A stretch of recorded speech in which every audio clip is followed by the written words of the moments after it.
This is Papa Smurf. You're listening to Our Lifestyle, the podcast, with ODB and the Mayor.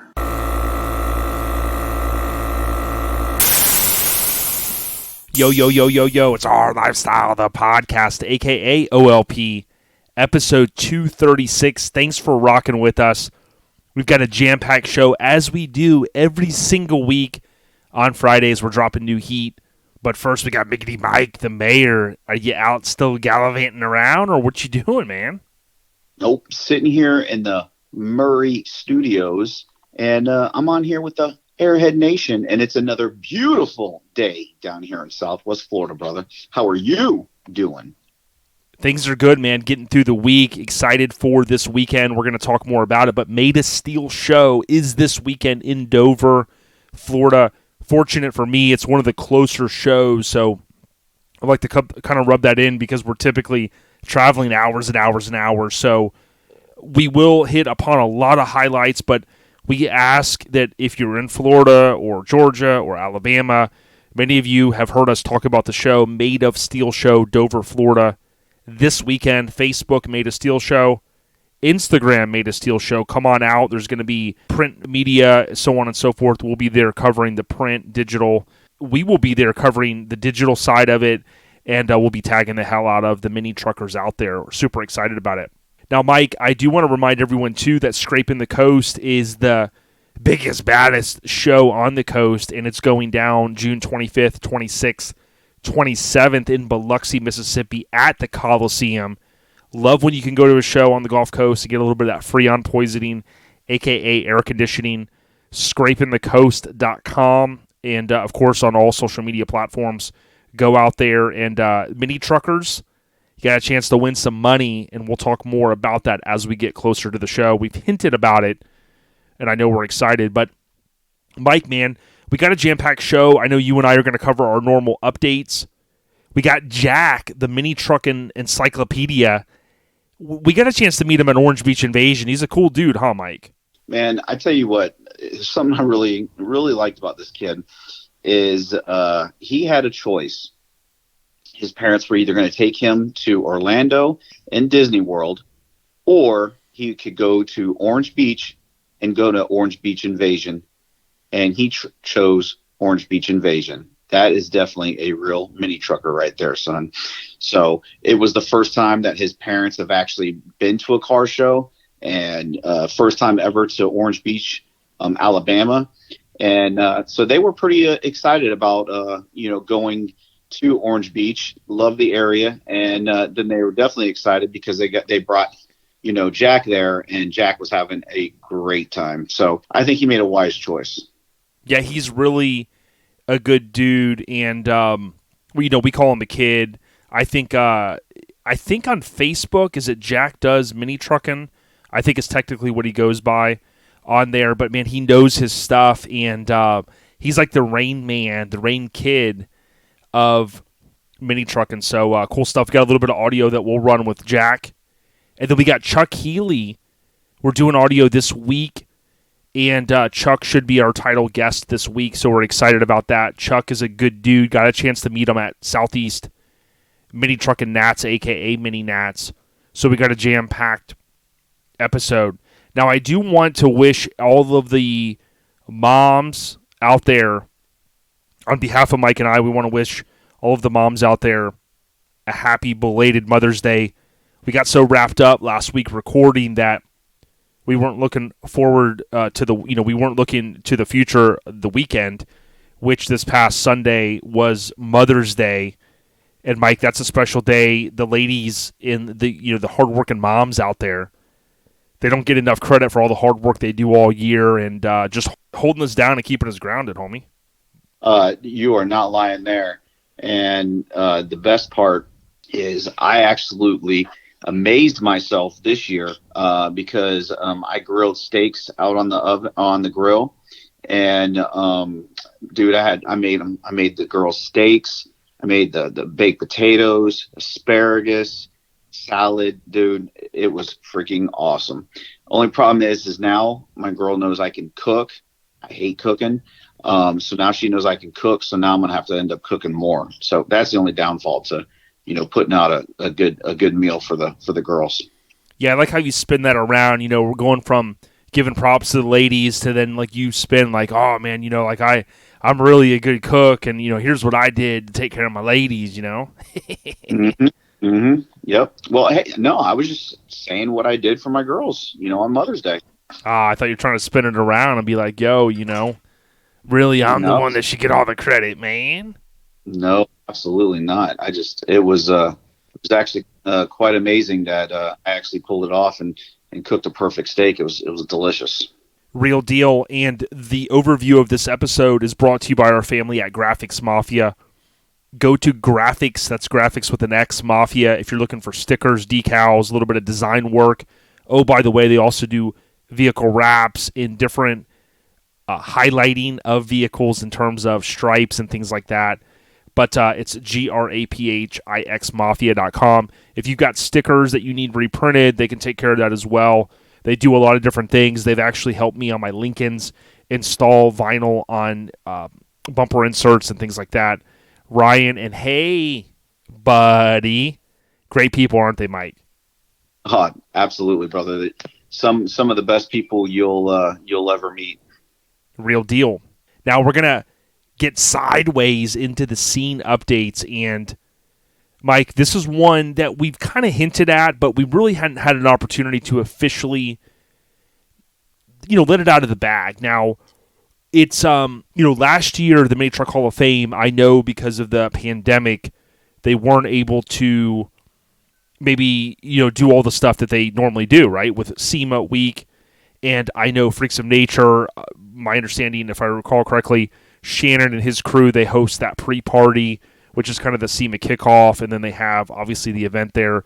Was at Hogs and Heifers for a while. I think last year was going to be the first year that they moved it, but, it didn't happen and that type of thing. But, Mike, I'm proud to announce that you and I are now a part of the Mini Truck Hall of Fame committee, and we're excited to bring additional exposure to that group.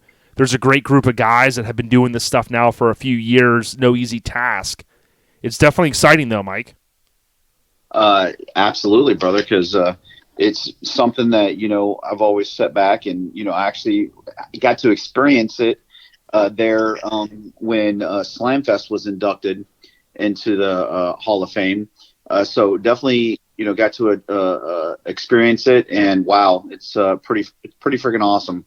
So now to be a part of it is definitely a privilege. Actually, feel pretty honored.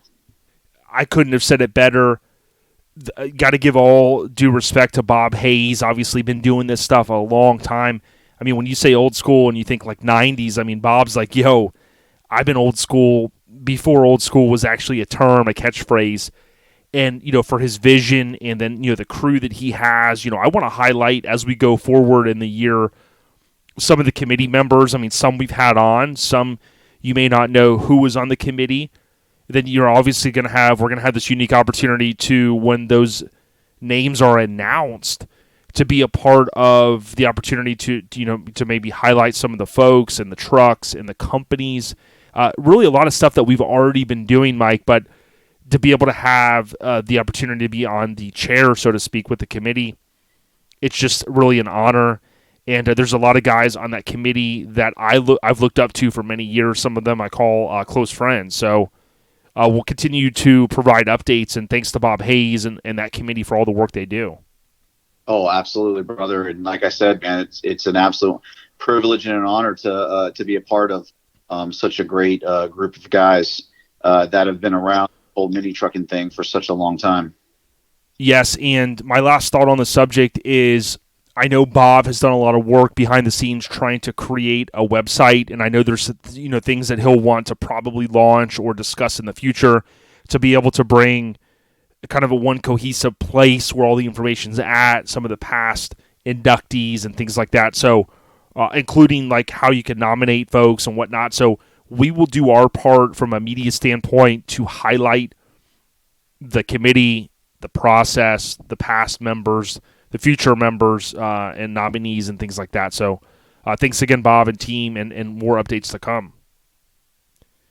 Now, Mike, continuing the scene updates, man, This one had struck me a little crazy, a little off guard.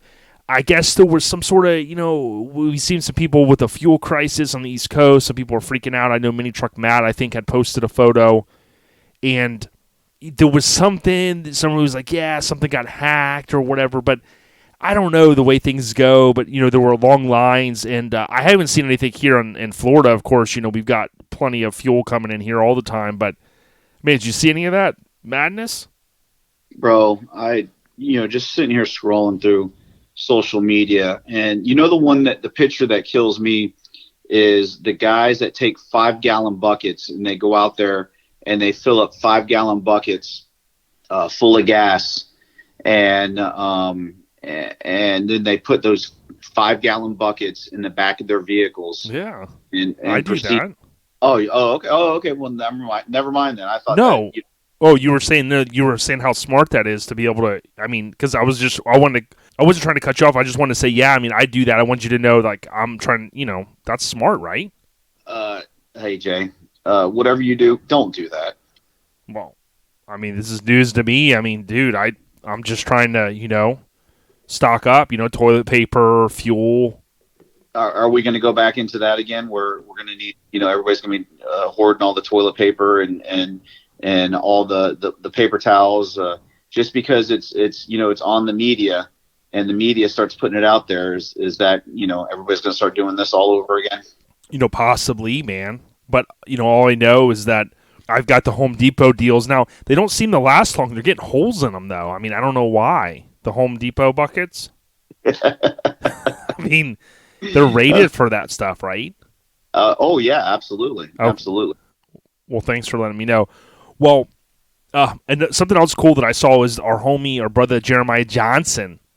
He had shared a cool video with me, and it was one when he was sitting in the Van Halen truck when he owned the Van Halen themed dime, and his son was in there, and they were listening to the G Thing, and it reminded me of in the video, when the little kid, they're like at the volleyball court, I think at the picnic, and the little kid's doing his hands like kind of like I call it like the Pee Wee Herman dance, and it just brought me back, and he's like, yeah, raising them right, and I was like, damn right, man, some G-Thang, you can't go wrong with that, man, mini trucks and nothing but a G-Thang.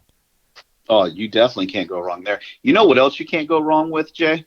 What's that? Is getting in on the pre-sale for the new OLP Pleasure Paradise Out of Air shirts. 15 and nod, yeah, you know it, and if you go to ourlifestylepodcast.com, you have until Sunday to order these bad boys. Now, we will have some opportunity afterwards, but the pre-sale's key because you get an opportunity for the talls, the hoodies, the zip-ups, if you want a banner. The artwork is epic, Mike, and we've seen a lot of traction on this one, so we're excited, and we've been holding this one since December. You know what I mean? Yeah. Oh, believe me, I know exactly what you mean. And I've had a bunch of people reach out and say, I can't believe you guys didn't come out with this sooner, and how you were keeping this from us. So, but I tell you what, you guys are definitely going out there and buying it up. That's for damn sure. This is going to blow away all of our other shirts by far. Well, if they just knew, if we were holding this one for give or take 5 months, right? If they only knew the heat that we were holding for the rest of the year, man. You know what I'm saying? And we've got to thank everyone for the continued support. We've only been doing the merch stuff really full bore a little less than 3 years, believe it or not. I mean, at Scraping the Coast 2018, we had done a partnership, and that was kind of like I'd say like a soft launch. No online site. PayPal me this. We'll ship it out, put your address in, that type of stuff. How a lot of us have started. But for the last 2.5-ish years since we've really had it full bore, we've grown by leaps and bounds, and because of that, we've been able to launch products with Welch's Chop Shop, some of these metal signs, the skate decks with good kinfolk like Joey at Get Decked. He has his business has exploded since he's partnered with us. Those are his words, and we're so thankful. Hey, we're not doing anything different than what anybody else out there could do, except for bringing great artwork, paying homage to some of the all-time greats, including our favorite movies, Back to the Future. And Mike, we're keeping the pedal stomped, and everybody is what's the word I'm looking for? Everyone is responding in such a manner that we're able to go, okay, boom, what are we going to do next? What are we going to do next? So thanks to everyone that supports the cause. Oh, absolutely, brother. Because obviously, you guys know none of this is possible without all y'all's support. That's for damn sure. That's it. Now, speaking of Mini Truck Matt, earlier you can check out Mini_Truck_Matt on Instagram. Matt is a good dude, big supporter, comes out to a lot of shows with his family, drives his S10 to a lot of places. He's working on a new Mini Nats video that'll, of course, debut on YouTube. He does a really good job. He puts a lot of time in. He even posted a cool video the other day, Mike, of Kelly Stacy's Ranger that's bodied or dropped, DROPD, at birth. Dropped at birth on Instagram. But if you go check out Mini Truck Matt on Instagram, you can check out the video. And Mike, he's just a good dude, man. You know, he's got his own style. He wears that kind of hat. I know it's not a fedora. I forget the exact term. Maybe it is a fedora. But, you know, he kind of has his own style. And when I saw him at Mini Nats in October last year for 2020, you know, he had his fam out there. He had his daughters. And he's just always doing the damn thing, man, enjoying life. Oh, absolutely. And like you said, he's got his own style, and he's created his own lane. And he's definitely stayed in it. That's for damn sure. I love that he's a supporter of the podcast. He's always rocking the OLP shirts and a lot of his photos, and I just got to say thanks and appreciate you, Matt. Now, we recently mentioned Randy. I got a chance to hang out with NC Randy up at Southeast Mini Nats. A lot of the NC guys had gotten, and ladies, they had gotten a cabin up there, so we spent a little bit of time chilling with them Friday night.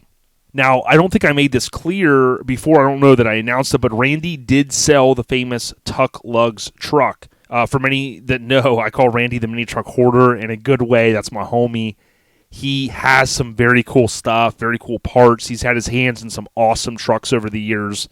And Tuck Lugs was one of those. And, Mike, the nod that I get to give Randy is a lot of times, you know, someone acquires a truck, and then, you know, some of these high-end builds, boom, you know, they're just punted the next year, the next week, the next month.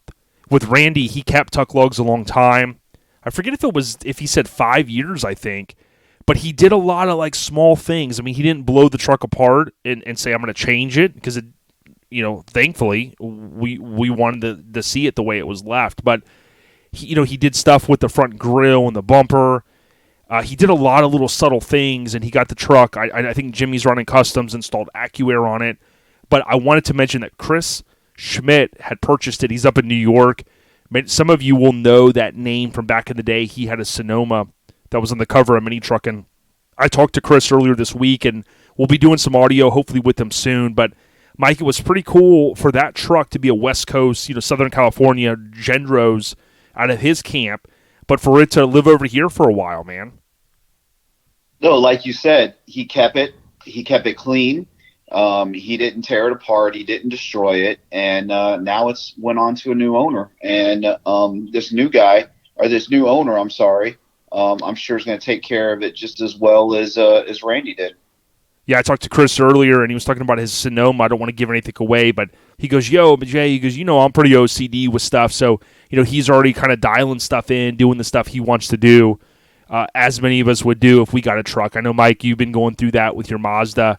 And, even me getting a chance to kind of do working back with Jimmy and Tim at Jimmy's Running Customs, them knocking that punch list out on Bada Bing, it brought a smile to my face on some things I really should have did back in 2012 and had those guys do, but just didn't have the opportunity, or maybe just didn't have the foresight to go, stop for a minute and get the stuff done. But so grateful to the team over there, and it's a good feeling, Mike. And I know that you've had some pickups with your truck, but you're getting through those, and we'll see you out there in the banana hammock soon, right? The truck.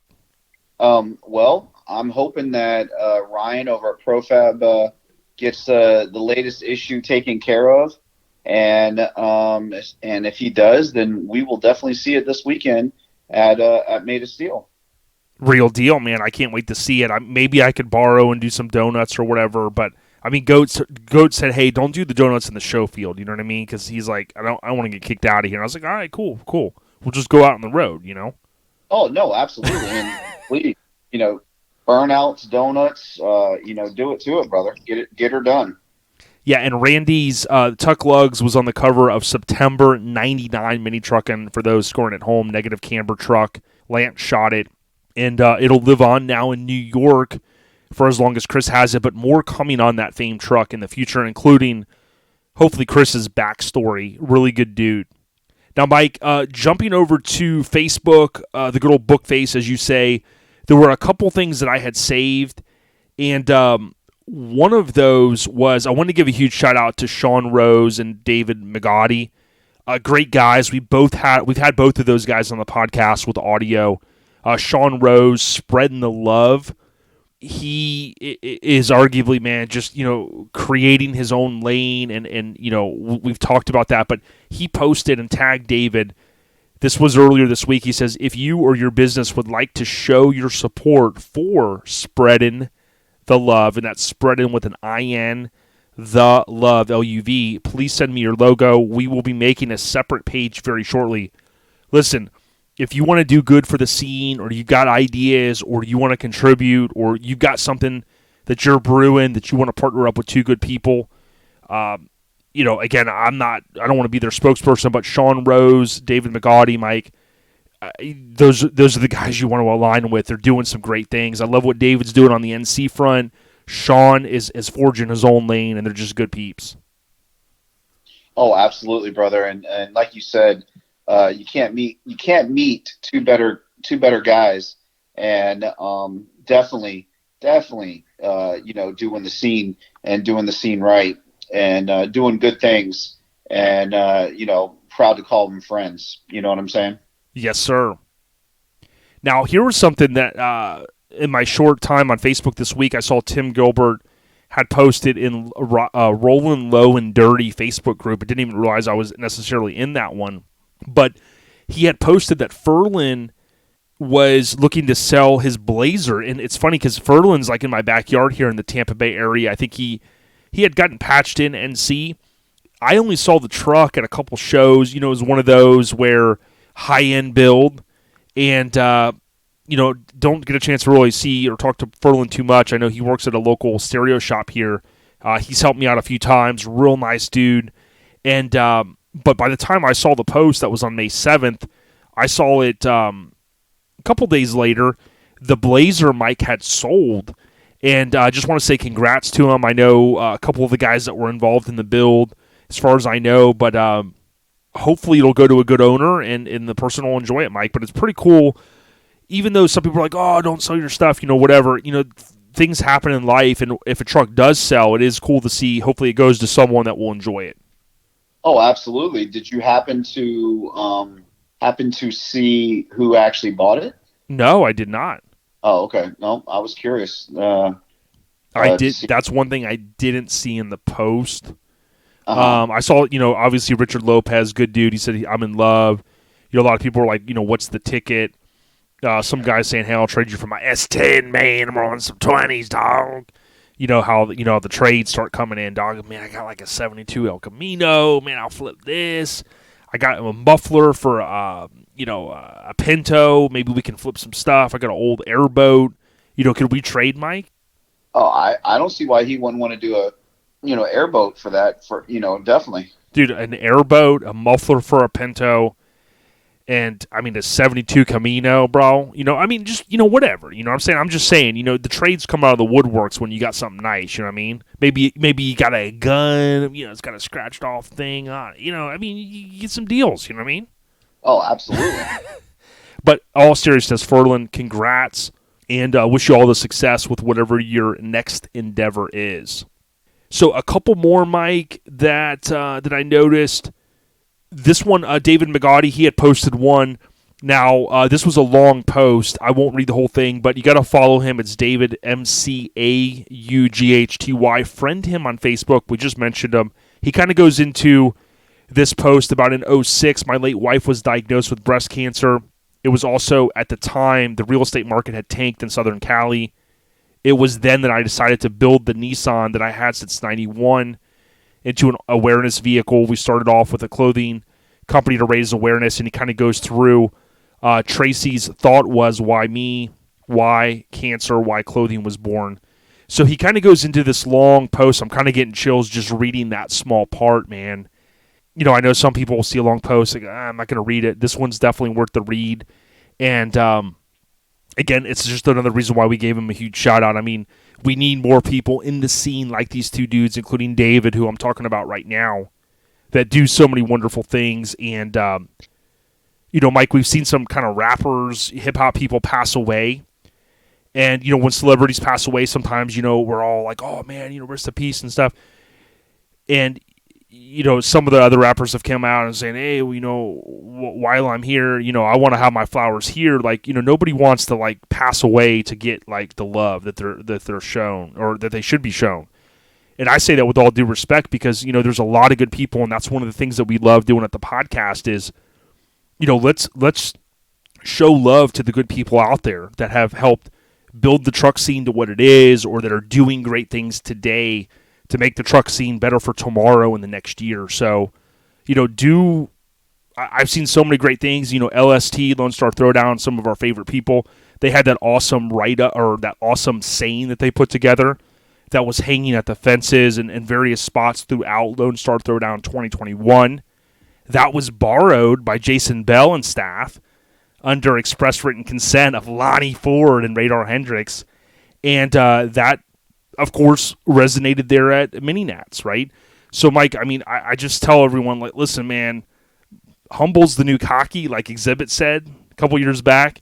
When people are doing good things, go out there, fist pump, do a fist bump, let them know, there's so many good people out there, and, let's just keep this thing going, this truck scene that we love. Oh, absolutely. And, one thing that made me smile is Eric Tapia. He just got, he's an indie trucker, but he's also got this Caprice lowrider. He's got the new Daytons on it, and he went and picked up his little boy from school, and the picture of the little boy riding in the lowrider getting picked up from school was absolutely priceless, man. So Eric, keep posting them, keep it up, and making that little boy happy because he was so excited to be able to ride in Daddy's lowrider, being picked up at school. So that was a cool pick. I don't know if you've seen that or not, but it was pretty awesome.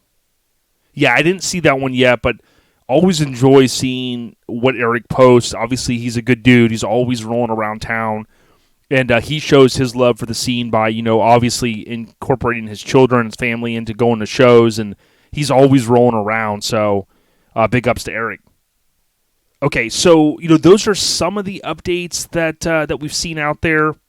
We'll cover more next week, but the scene updates are brought to you by our family at Garage Gear Clothing.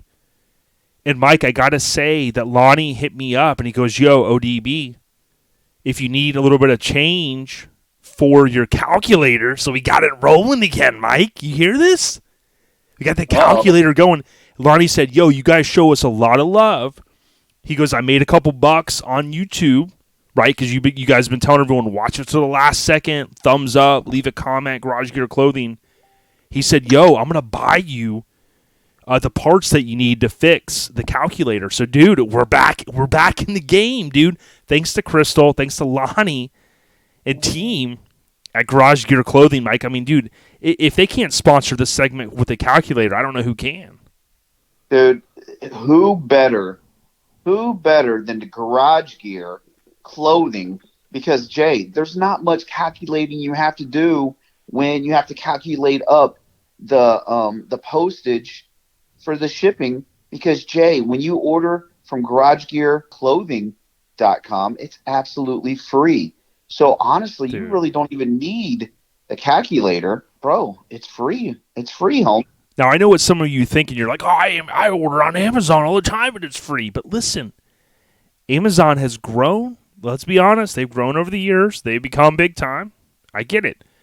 But it is not normally seen in a smaller niche market like mini trucking scene to be able to offer free shipping, right? So it's pretty cool. You got to go to GarageGearClothing.com, order. They got kids, they got ladies, they got, of course, the dudes taken care of in terms of the shirts, side-by-sides, dualies, mini trucks, you name it. Mike, Well, you know what? I was going to give him an idea, and I was like, wait, we can't give that one away, man. I got an idea. So I'm going to write it down in my on my spreadsheet, okay, Mike? All right. All right. But if you seriously want some cool clothing, check out Garage Gear Clothing, good people. Oh, see, okay, Mike, so, man, next we got the key show updates, brother. And I know you were excited. I mean, Mike, there's 52, give or take, weeks in a year. You've got to be gone, I would guarantee 40 of those weeks a year, dude. I mean, you gallivant like none other. And this weekend, my understanding is you're going to be gallivanting on up I-75 right over to Dover, Florida. And we're going to be getting down out there at the Hillsborough County Fairgrounds. Ain't that right? You know it, brother. And we're talking about, Made of Steel, and this is Mild to Wild presents the 7th annual Made of Steel show. And obviously it opens up this Friday, but the real show date is going to be Saturday. So if you guys can't make it out Friday, not a problem, not a big deal, but make sure you guys are definitely there for Saturday.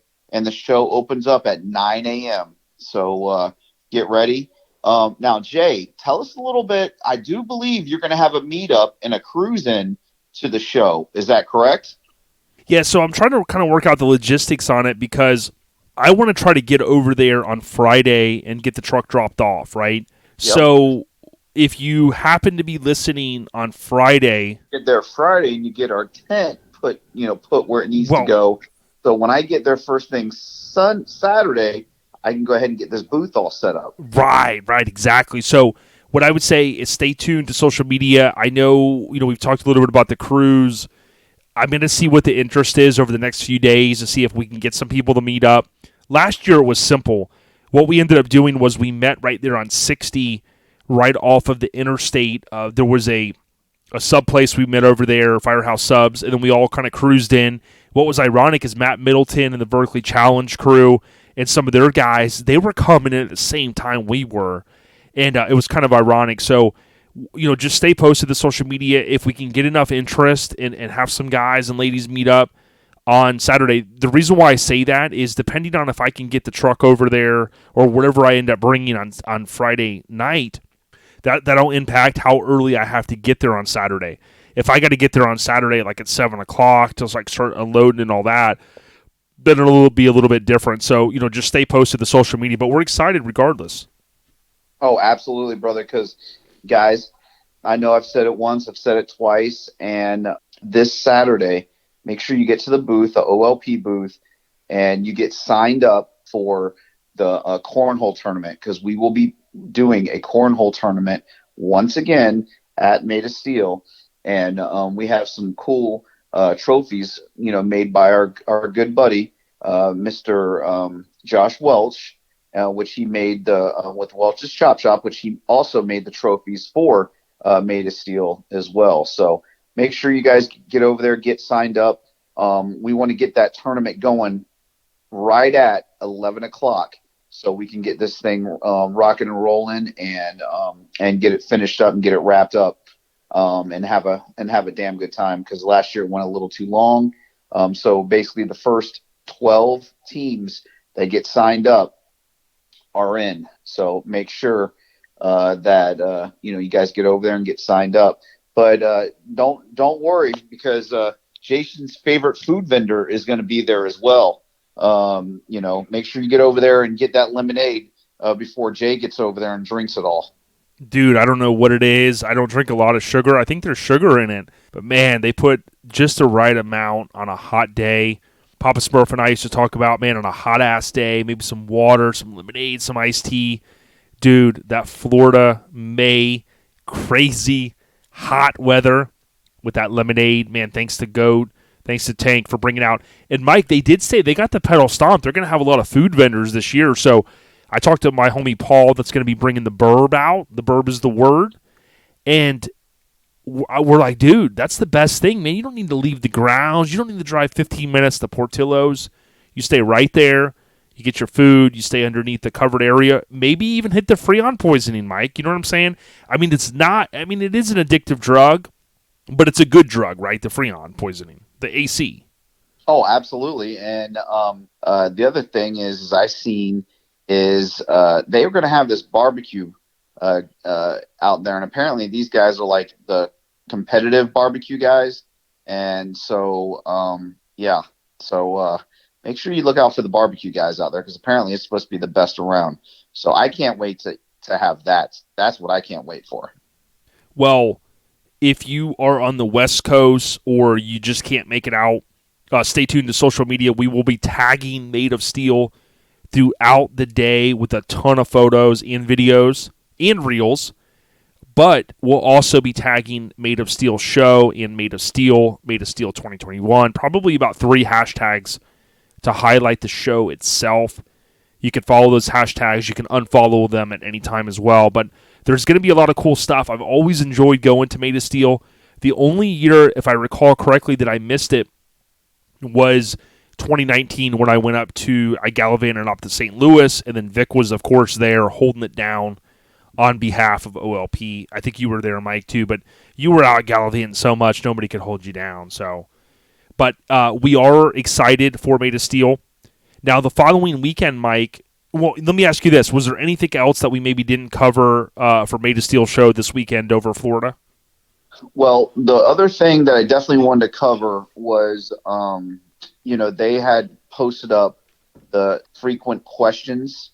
And so, first of all, $40 to register, and that comes with 2 armbands, okay? So if you need any additional passes, they're $15. And that's for Friday and Saturday, so that'll get you covered.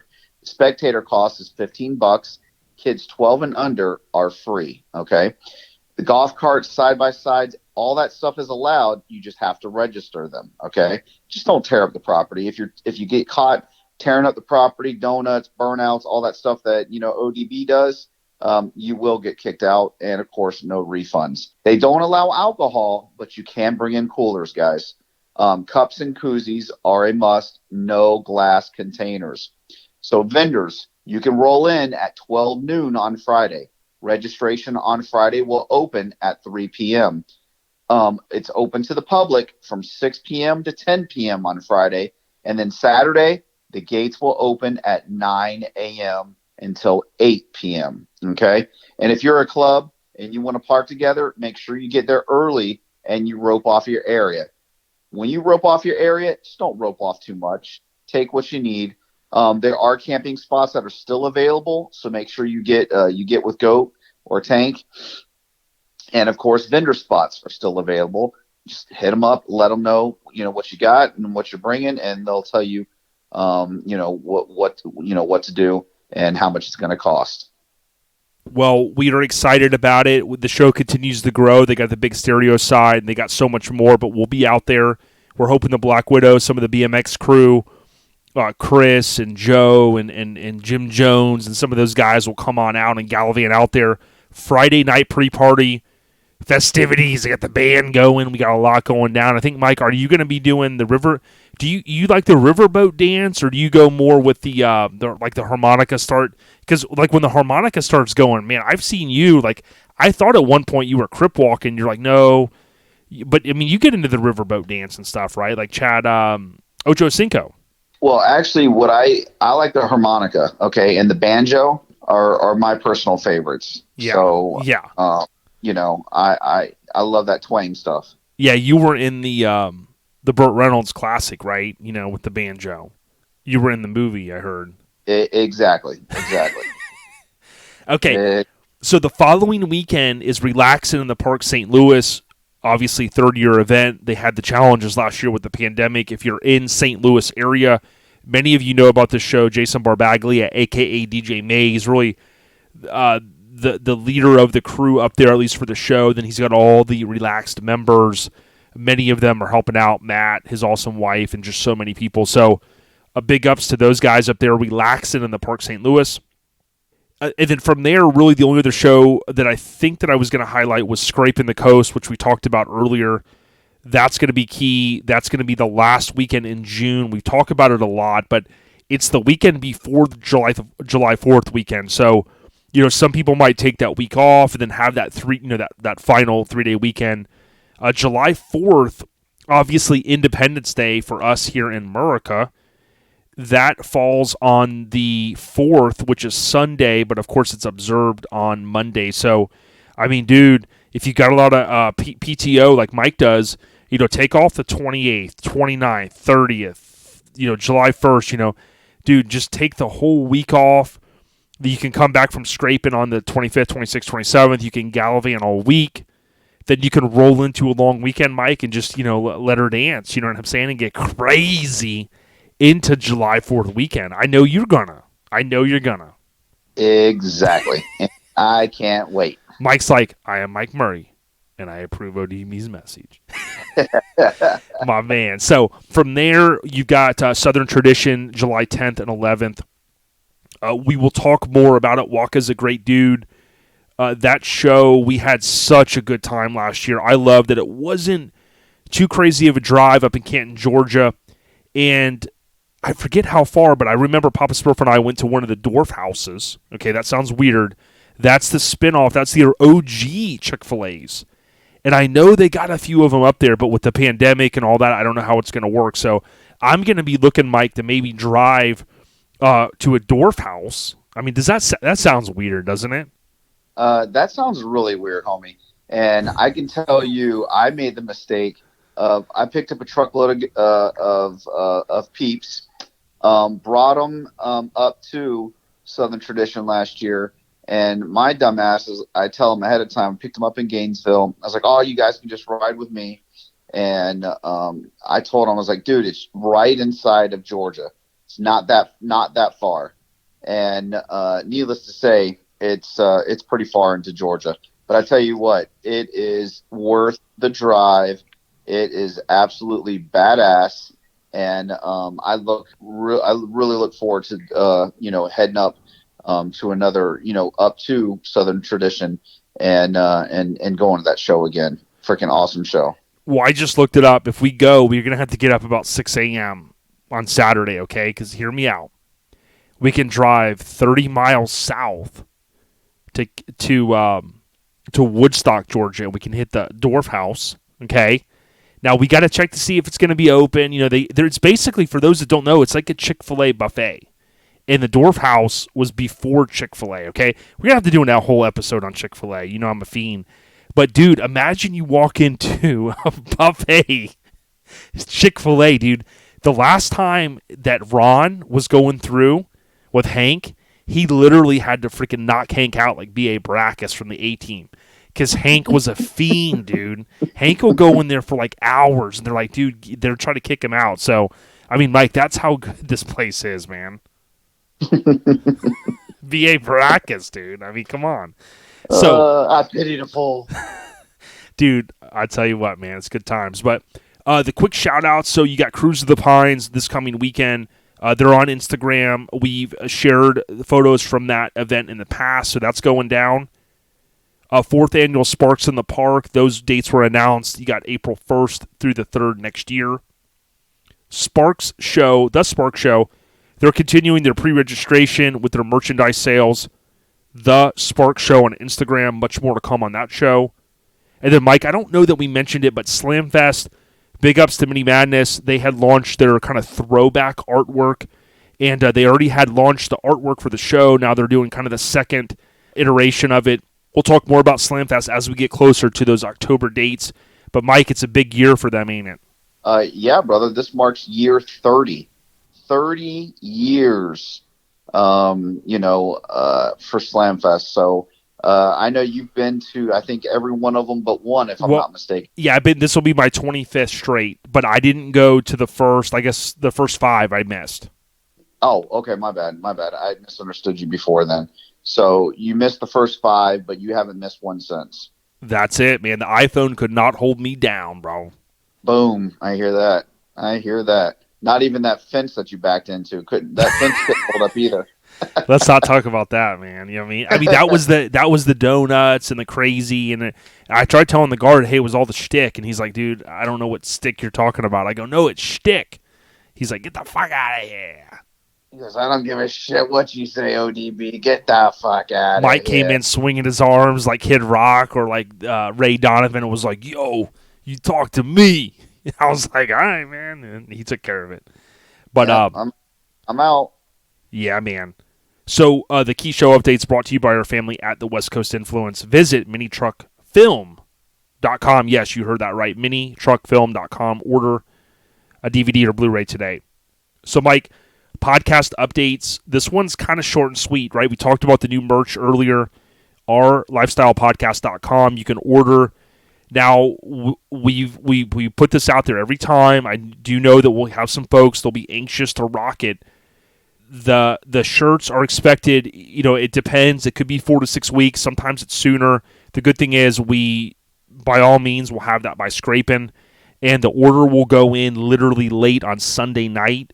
So when Brant and team gets there early on Monday, boom, orders in. We validate it. We pay. We're locked and loaded. So we're excited about this one, as we mentioned earlier. We will have, Mike, I know a lot of people ask about the metal signs and the skate decks. There's just not really an opportunity for a small business like us, from a podcast standpoint, to ship that kind of stuff. God forbid a metal sign that's $60 if it gets damaged. You're not going to be happy if it gets dented up.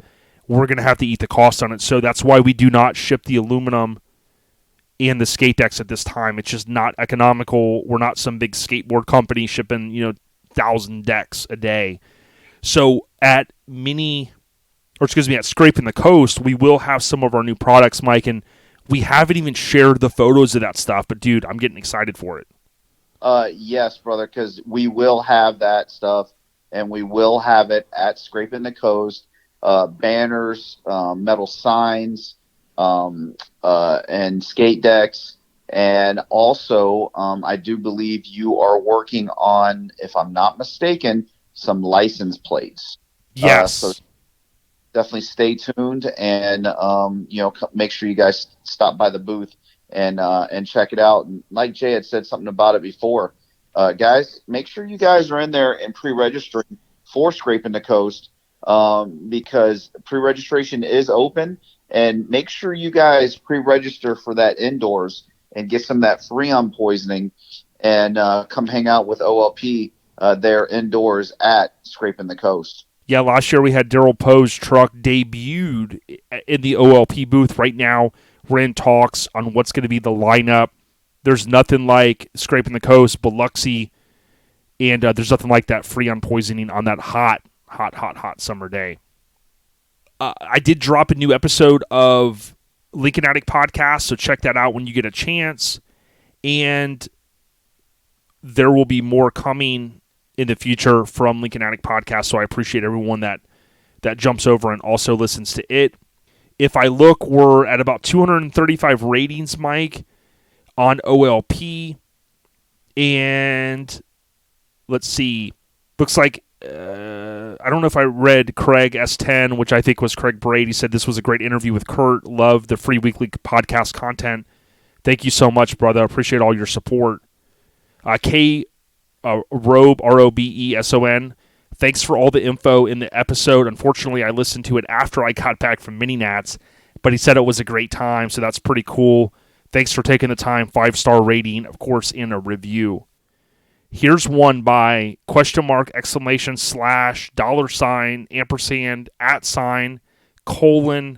quote, /. That's the name, Mike. We love listening to OLP. ODB and the Bay are always keeping us up to date on what's happening in the scene. Keep up the great work. We really appreciate you guys. So those are the podcast updates for this week, Mike, and we have to thank Off the Top Ropes double backflip into round Joey at Get Decked. It's Get Decked, 2 words. He will take care of you on any skate deck needs you have, whether it's one for your main squeeze or yo man, or maybe it's 10 for a show, or maybe it's 20 or 30 for OLP. He will take care of you, Mike, in a jiffy. It ain't that right? Oh, absolutely. And not only does he do that, but he also throws a little show called Attitude Check. So, this is something that you guys, you might not have heard of, but guys, you're going to hear about it now, because Attitude Check 9 is coming August 19th at 8 a.m. through August 22nd, ending at 5 p.m. It's Mr. B's Park in Woodford, Virginia. Okay, this is a charity show, and they try to help the kids in the school system with school supplies and backpacks. Last year they did 600. This year they want to double that, and they want to do 1,200. So make sure you guys go out and check out Attitude Check 9. Hit up that event page, and all your details, all your information is right there. Registration's $40. It gets you into the show along with your vehicle and a passenger. They got camping on site. The single day registration. I mean, they break it down $30. They got RVs and campers for $70. So guys, check out Attitude Check 9. And guys, the spectators are free. Free 99. Free for spectators. And like I said, it is a charity show. So go out there and support Joey Dilworth and the rest of his team, and help the kids, man. Help the kids. Do it for the kids. Get decked, Facebook or Instagram. Look it up. Check them out. Okay, we're going to wind it down with a few more things here. Airhead Nation updates. Now, Mike, this one's with heavy hearts. I know earlier this week, our brother, he's been with us since day one, really close to you and I, our brother Vic. He's one of my severed brothers. I don't want to share too much information. I don't know what's been shared. Some people have hit me up. They've seen D, his wife's post. They've seen Vic's posts. He did have a passing in the family that was very close to them. Tatiana, D, and Vic are okay. They're going up to New York, and that's all I want to share at this time. Vic's been through a lot. They have been. You guys have, a lot of the scene got together, and they did a lot for Vic. Since Christmas last year, obviously he had some surgeries he had to deal with, and I know sometimes life can kind of feel like nothing's going your way, but I encourage anyone out there. This is just a piggyback off of the comment, right? This isn't tied to Vic whatsoever, but I encourage anybody, if you ever need to talk to someone, or you're going through a lot of stuff in life, like many of us are, whether it's jobs or family things or depression or whatever it is. I always encourage people to reach out, talk to a friend, talk to a professional. But again, going back to Vic and D, they've got a lot going on right now, and keep them, the Figueroas, in your thoughts and prayers as they go up to New York to take care of a thing that's going to be a challenge for them to kind of get through, I think, Mike. Oh, absolutely. And it's like you had said, they have definitely had a tough time, and it's always tough when you lose a loved one. So our thoughts and our prayers are definitely with Vic and his family, and safe travels, and we hope to see you soon, buddy. Now, just switching gears, which is not easy to do, I want to say happy born day to Mr. Greg Miller, one of our close brothers, a great guy in the scenes, been doing shows a long time, Custom Car Show Productions. Happy born day. And Mike, I also saw we don't give enough love to the ladies with their born days. Angie Ellis, she's a supporter of the podcast as well. I know it was her born day, so happy born day, Acrophobia Angie. Absolutely. Hey, and we can't forget about our boy Bragg and Sean Randall, because it was his born day this past weekend. Seen Randall? Yep. What up, Sean? Hope you're doing well, and happy born day, homie. Airhead Nation updates brought to you by our family Hammered Weekend Wear. If you're on the East and you're like, yo, I don't know, HDWW, will come to Made of Steel. You can buy shirts. You just walk up, you look at the numbers, you tell them, and Ron will get you those shirts. Now, they just closed down their pre-sale. We mentioned it last week. I did. They had a Tesla, which could be the first fully customized Tesla in the world. I'm not 100% on that. And they had the amazing Pablo Escalade, which is my brother Kool-Aid's amazing Escalade Suburban. Of course, Oliver makes a cameo in that one. Total Domination. So, pretty cool stuff. Hammered, that's HAMMERD, weekendwear.com. Look up the homie. Order some merch. Let them know. OLP sent you. So, Mike, just in closing, what's trending in social media. I definitely want to thank All Time Low Magazine. I've seen some great posts from them. I know Damian Davis helps a lot. Devil Boy Photography. I've seen some cool posts from him. We haven't really given him a shout out. Definitely would suggest that you go out there and follow his page. But All Time Low Magazine, they're churning away at the new issue. I had talked, as I mentioned recently, to Rich at Mini Nats, and of course, there's a lot of hours going into this one. We've got the cool sit-down guest with a female that I don't think we've announced, but we'll do that soon, that we'll have in that issue. So it's pretty cool. And Mike, really what's trending in social media, I've seen a lot of cool posts from AccuAir, and I think it's pretty cool. They're ramping back up. Mike, one important thing is they never shy away from even the tough questions, and that's not easy to do, especially in the situation that business had gotten to with it shuttering the doors. But if you follow AccuAir or AccuAir Ryan, you'll see that, again, they never shy away from the tough questions. Someone had mentioned on their latest Instagram post, still making people pay 100% up front. Of course, Ryan went in there and said, nope. So he's real to the point. That's Ryan Rutledge. It's AccuAir_Ryan. There's, of course, also the Facebook group of AccuAir owners. There's a lot of good information shared, a lot of tech. Ryan will often pop in there as well, won't he, Mike, to help people out? Oh, absolutely, because we had an issue, and he was quick to help me out.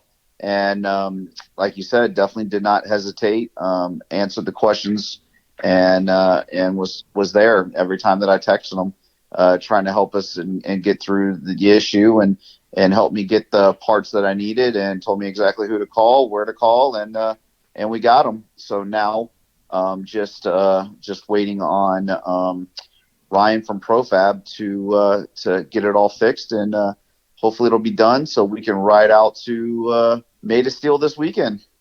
Yeah, it's going to be a good time. So again, atlmagazine.com. You can order individual subscriptions or individual issues or a subscription. You can also do address changes there. So if you're moving around, you can go out there on the website. If you select the subscription, you can also select the down arrow on the site to select what issue you want to start with. So if you're at a show, you pick up an issue, maybe you want to start with the next one, you can select that on the website.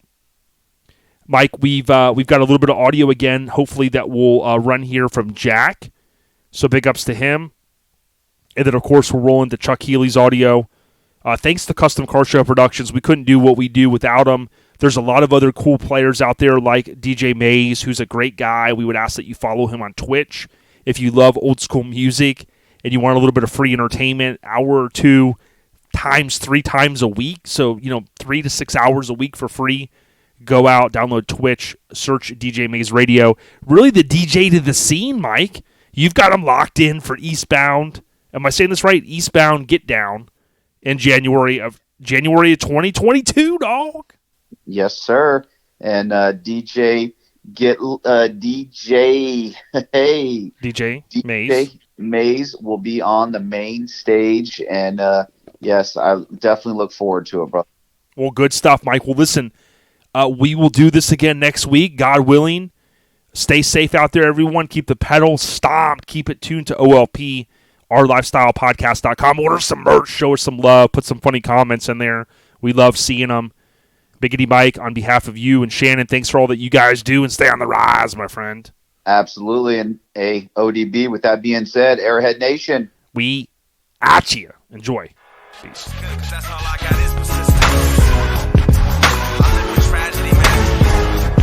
Hey, as I mentioned, we're going to do this mini trucking spotlight on our homie Jack. He's a avid listener, but we also met him face-to-face at Orange Beach Invasion this past March. Jack, how are you? I'm fine. How about you, dude? Dude, everything's good. Now, what's the proper pronunciation of your name, your full name? Jack Thomas Rochford. You go by Jack Thomas Rochford. Now, on social media, I add my middle name into the social media as well. Okay, perfect. Now, one thing that a lot of people know you as is you kind of are like almost like an encyclopedia of mini trucks, right? You you know a lot about them. Now here's what I want everyone to know. Like, what drew you in the trucks? Did you like see a magazine, or how did it happen? My grandfather would bring home Truckin magazine every month from the newsstand, and I fell in love with a lot of trucks. This was when I was in grade school. There was some lowrider trucks. There was a specific one of this extremely low green and silver NNBS Silverado built by Chassis by Aaron. That was at SEMA in 2007 and 2008. That was on the cover of Truckin. Yep. That was the lowest truck I've ever seen on the cover of Truckin. The other truck that was just as low as that one I can remember is the Tundra that Infamous built that my boy Jeremy has now. That's white now. Yes. Yep. Yeah, very cool. Now, that one was on the cover of Sport Truck. That Tundra was on the cover of Sport Truck before it died down. Yep. Now, so from Truckin, did you start reading Mini Truckin? Eventually, half a year later. Cool. Now, talk to us a little bit about yourself, though, right? Because, like I said, I wanted people to know we're talking to Jack, and Jack is kind of like the encyclopedia. A lot of people know you through social media, right? But talk to us a little bit about yourself, like where you grew up. I'm originally from Los Angeles, but I'm gonna be moving in with a friend of mine that lives around here when I graduate. Until he gets married, and I'm gonna go wherever I find a job in the railroad industry. Cool.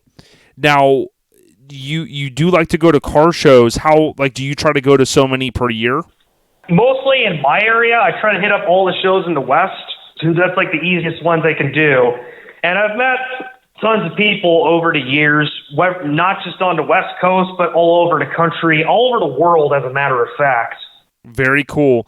And who's someone that you maybe met that you always wanted to, and you got a chance to have a good conversation with them?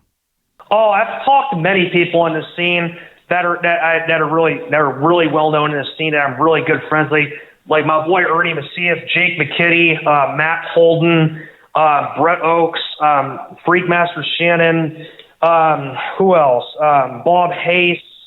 A lot of the OGs in the scene. Brian Good, Frank Newton of Custom Life. Who else? Man, I've met so many people at these shows. It's unreal. There is one mini trucker. There are a bunch of mini truckers that died before I got to meet them. Mostly negative camber. You got Vaughn. You got Tito. Twin. I have yet to meet Mike Hyde as well. Hopefully I get to meet him eventually. Hopefully that'll happen soon. Yeah, definitely. And one thing that was awesome is when we got a chance to meet, as I mentioned, at Orange Beach Invasion, which is every March in Orange Beach, Alabama. What was awesome is when people would come up, you knew so many people. And do you find that you know them through social media? Yes, of course. Yeah, very cool. Now, before social media, I knew their name by reading about their truck and mini trucking or trucking, sport truck, street trucks, any kind of custom truck or car magazine that comes to mind. Now, I have a tough question for you. What is, if you had to pick one, maybe two of your favorite custom vehicles ever built, do any come to mind? Well, there's a ton. My favorite, I know currently in the scene, probably Big System, Little System, Team Billet, those two 2019 single cab GM full size trucks built by Fat Fabs. Those things are just awesome. But that's just current show vehicles, current vehicles in the scene. But if you're talking about all time, damn, that's hard. There's so many that I can think of. I'd probably have to say Green Inspiration or Straight Outta Hell, or maybe even Gunnar Bailey's Tacoma that I actually happen to know the owner of via social media as of today. Tim Sides owns the truck now. Very cool. Now, what vehicle do you want to own next, or maybe some things you want to do to it? Oh, I'm planning to get this new body style 2024 Ranger at a local Mitsubishi dealership that's a used truck. Take off the leveling kit and off-road wheels and tires and just body drop it. Don't know what shop. I'm debating whether I do it locally at Fiction Fabrication or go all out and have Fat Fabs do a world's first body drop 2019-2024 Ranger. Awesome. Now, Maybe even go further than Fast have Jimmy's Rods and Customs body drop the Ranger, like their body drop my boy Carl's OBS Ram dually.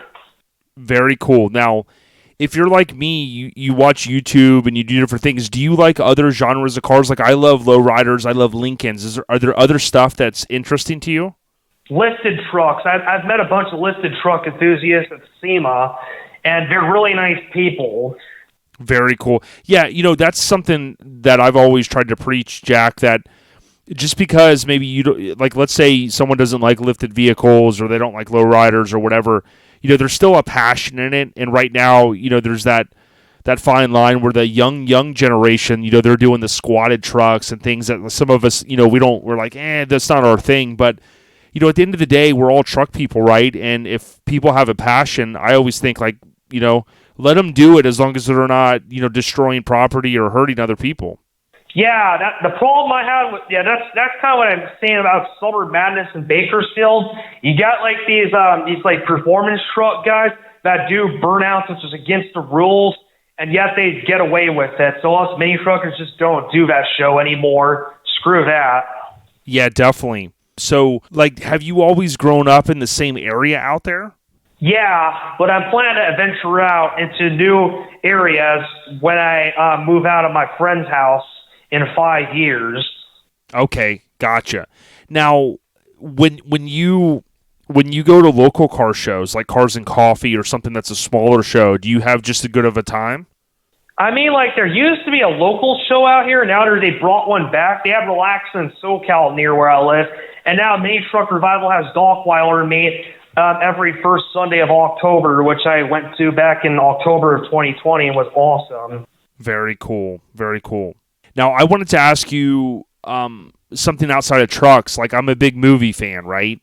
What's one of your favorite movies? Do you like 80s movies, or what's one of your favorites? Without a doubt, it's a very underrated movie that most of you would not even have ever heard of.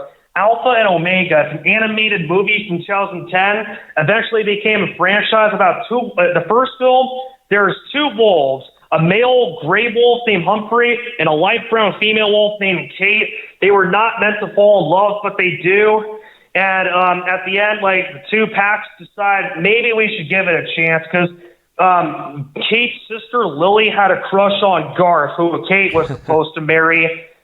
Yeah, and it has a very underrated cast, too, that most people would not have ever heard of. Yeah, I remember that. It came out about a little over 10 years ago. Yeah, my son liked that movie. I just watched it with my mom. It was fucking awesome. That's awesome. Yeah, I get shit on by the school bully when I was a senior in high school for liking that movie. Dude, that bully was just a jock who stole my girlfriend. But at this point, that girl is useless as I think about it. Yeah, you got the right mindset.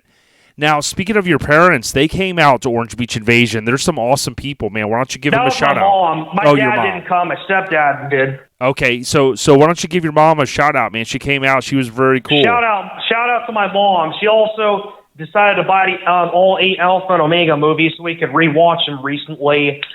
Since it's been some time since I've watched them. That's another thing I wanted to shout out to them, other than Orange Beach Invasion. Yeah, very cool. Now, dude, what's maybe something you want to share with people that they may not know about you, man? Well, I'm the type of guy who likes to hit on girls in school because, I know there's this one girl I'm dating, but the future of me dating her is uncertain since I don't plan to visit the school. She's only a freshman, I'm a senior because I got bullied a lot. Plus, I'm gonna have to leave her on my own terms, and I'm asking out some girl that I know through a few of my friends that go to college at the University of Arizona, where I really wanted to go, but I got rejected because of my disability. Damn. Well, you know what? I would take this time to say, hey, bullying is not cool. And, Jack, when I I was understanding about it because they thought it would be too difficult for me. Yep, and, when I met you at Orange Beach Invasion, I immediately was like, yo, this is my homie. And, I would just tell people, don't let your kids bully other kids. Don't bully other people. It's not a good thing. Yeah, I got bullied throughout, dating back to senior year of high school by a freshman football player / wrestler who got every one of his teammates to gang up on me and beat me up at lunch. And my parents, and I actually got my revenge on that kid by knocking him out after he started talking shit about me behind my back. I knocked him out at lunch and I got suspended, didn't care about me getting suspended. So at the end of the day, I was standing up for myself against the most ruthless kid on a school campus. I don't even know how he got expelled. I don't even know how most of the kids at the school call him their friend. He's a total asshole. Yeah, no, I understand. I would expose his name on here, but I'm not. I'm the type of person who doesn't like putting people's names on blast, especially my ex-girlfriend. All my ex-girlfriend's names. No, I understand. So look, it's been really cool meeting you, right? And it's been awesome getting a chance to know you a little bit more for this mini Truckin' Spotlight. Is there anything else you want to share with all the listeners, man? Let's see. Yeah, I actually live with a friend. I don't live with him yet, but I'm going to eventually. He's one of the very few people in town that are cool to me because, he doesn't have many friends either. Even when he was in high school, it was like that. I'm kind of surprised at the group of my circle of friends. It's people I didn't really have many friends growing up. Yeah, I know what you mean. Well, listen. Yeah, tell me about it. I love that you love mini trucks as much as you do, and you know as much about the trucks as you do, and I hope to get a chance to hang out with you again on another show, man. I'll see you at probably Orange Beach Invasion 2022. My man. Yeah, tell your mom we said hello. She's a great lady, and we appreciate you always listening to our Lifestyle podcast. Yeah, I'll see you on the flip side. All right, Jack, we'll see you, man. We're on to the next one.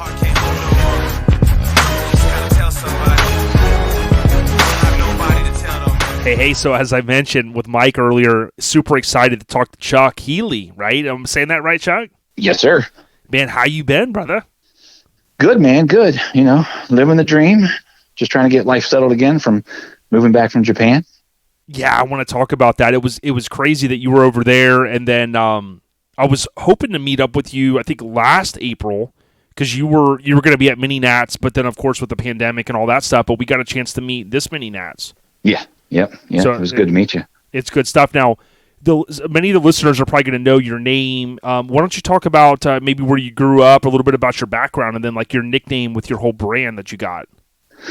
So, I grew up for the most part in Maryland. Got into my first car was a Datsun B210, and I kind of grew from that. Had a 200 SX, and then I finally got a 92 Mazda B2600i. Wow. A couple days after having it. I already had it lowered, had the windows tinted, and a month later I had some reverse hammers on it because that was the thing back in the day. They had the wheels sticking out. So, and then kind of grew from that, just going to local shows here on the East Coast, Slam and Jamming, Slamboree. There was a couple other ones that are in Virginia. Mm-hmm. Then, just decided that, I want to go a little different route with this. So put some 15-inch billets on it because at the time 15s were the biggest thing you could do, and it was cool. So, and then when I'm doing the air shocks on it, got air shocks, and then went to bags eventually, and then just I hit every show I could on the East Coast back in the late 90s, early 90s, from 95 to say 99. Every summer I was somewhere up and down the East Coast. Now, in those days, were you running into the Phil Fowlers and some of those guys? Probably people that you still know today, maybe some? Yeah. Me and a lot of the guys, especially Phil, man. We, back in the day before he started his show, we were running into each other at shows. And then he started his show, and I go to his show all the time.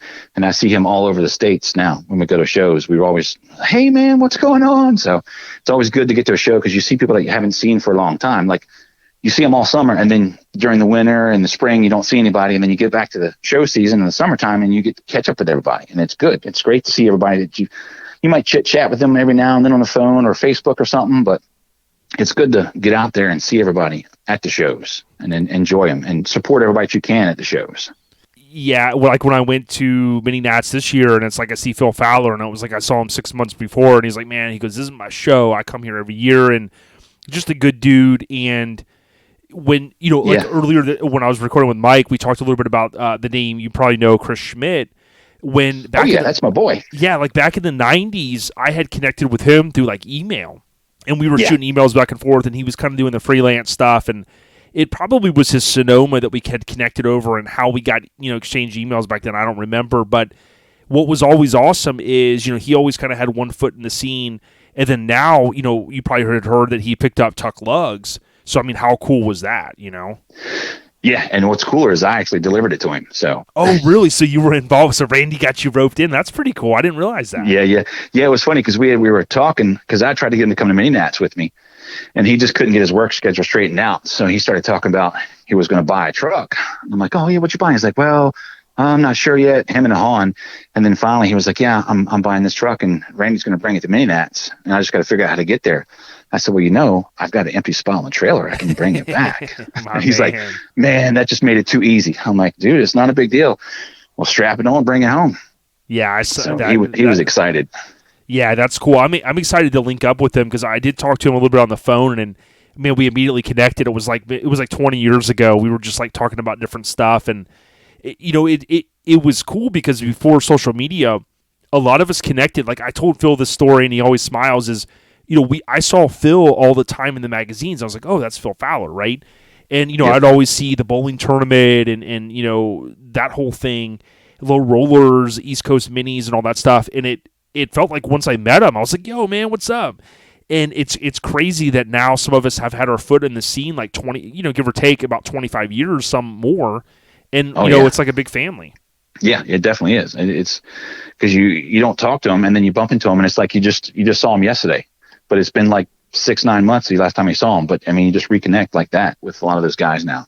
Yes, and to me, what was important is a lot of people are like, oh, like in the early days when my truck was being built or it was down, some people were like, well, man, you're going to shows, you could be at home working on your stuff. But for me, it was important to go to like Indy Truck Bash and Show Fest, and the 1 year, 20 years ago, I went to Texas Heatwave, because a lot of the people that I met at those shows were club mates, 20 years goes past, we're still friends. And what was cool is at Mini Nats, Randy had me over on Friday night. Craig Braid went with me, and he had a lot of the NC guys. He had some of the, I'm trying to remember, there were a couple other clubs that were there.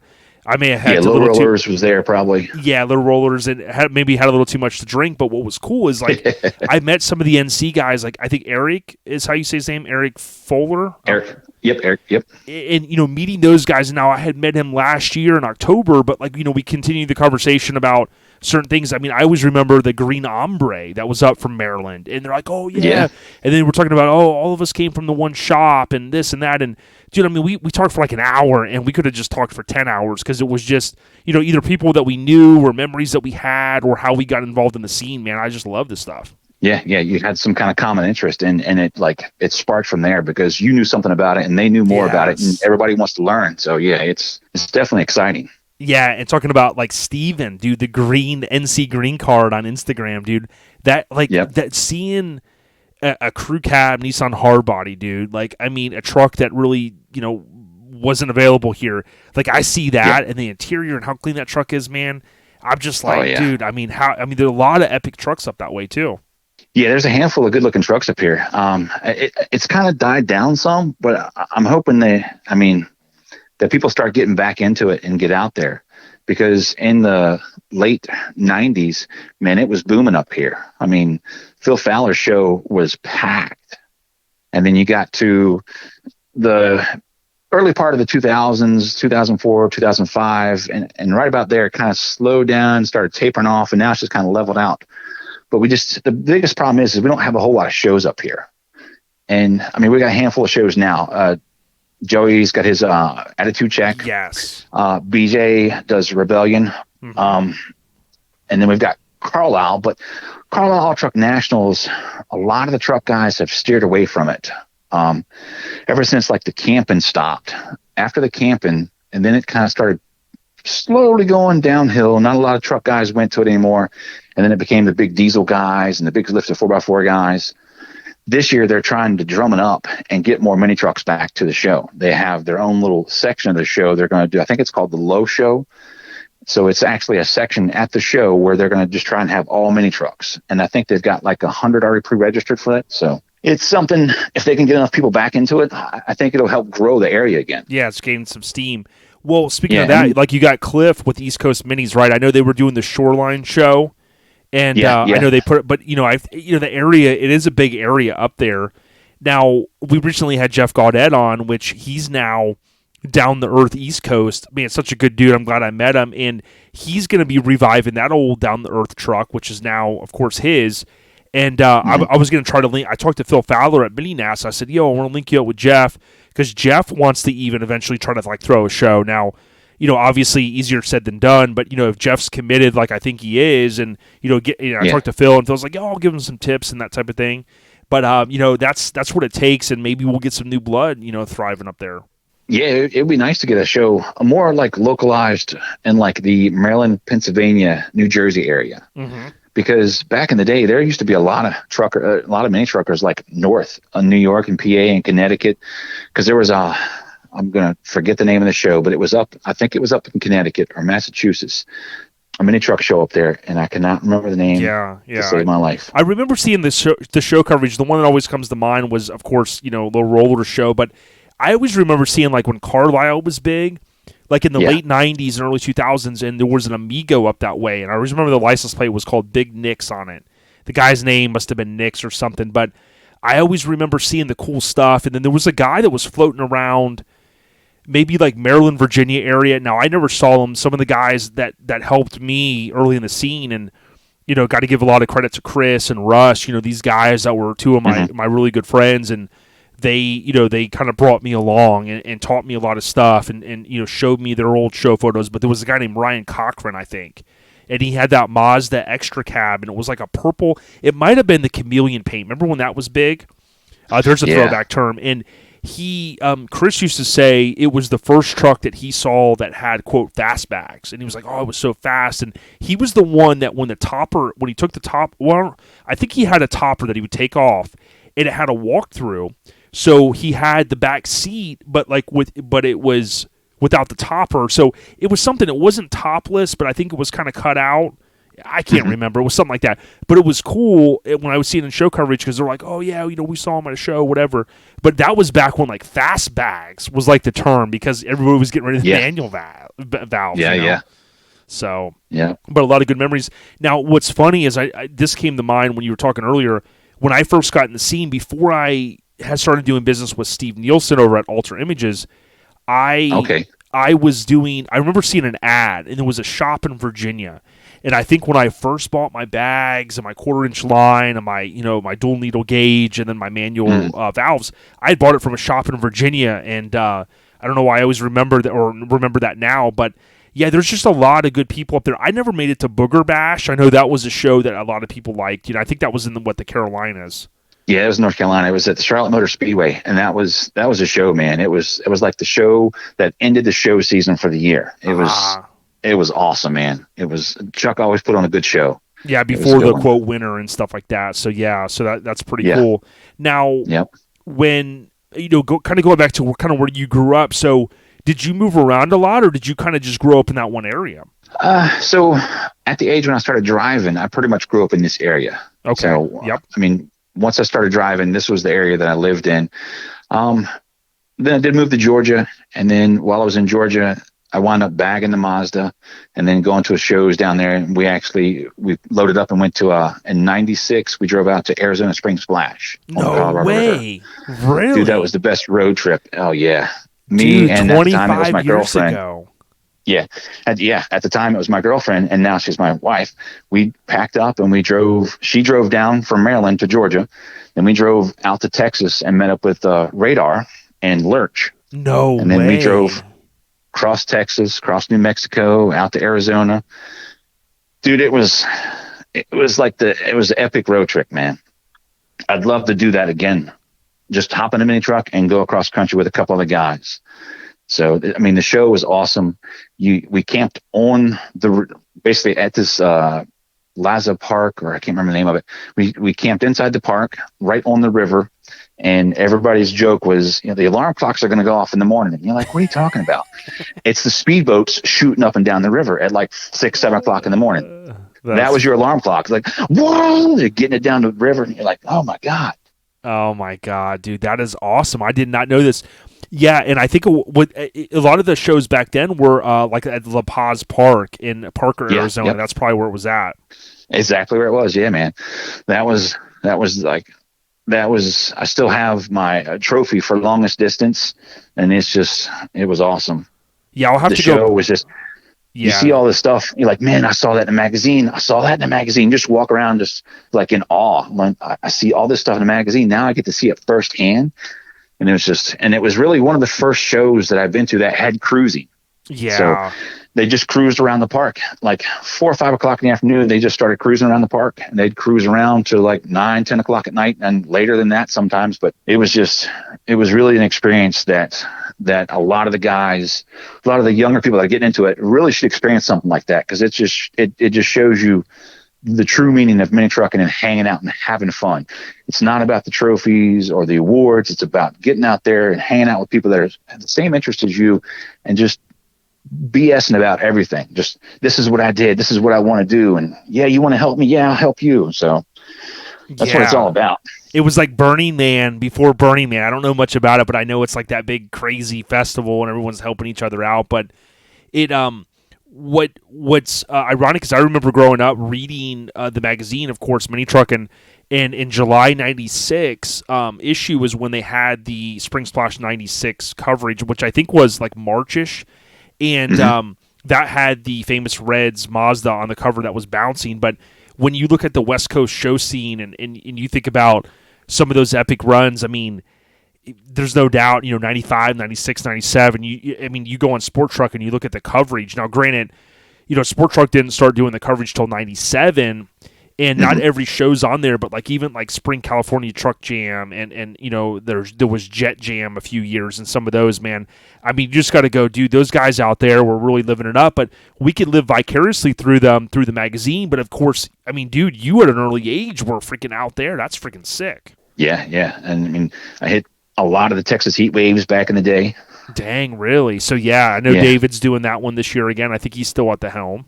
Yeah. So now, did you take a lot of photos back then? Because like I know you're a photo guy now. I used to take a lot of photos at shows, but do you have photos from that era, or was it you were just living in the moment? I did. So the problem is it was that camera, and you have to go get the film developed and all that stuff.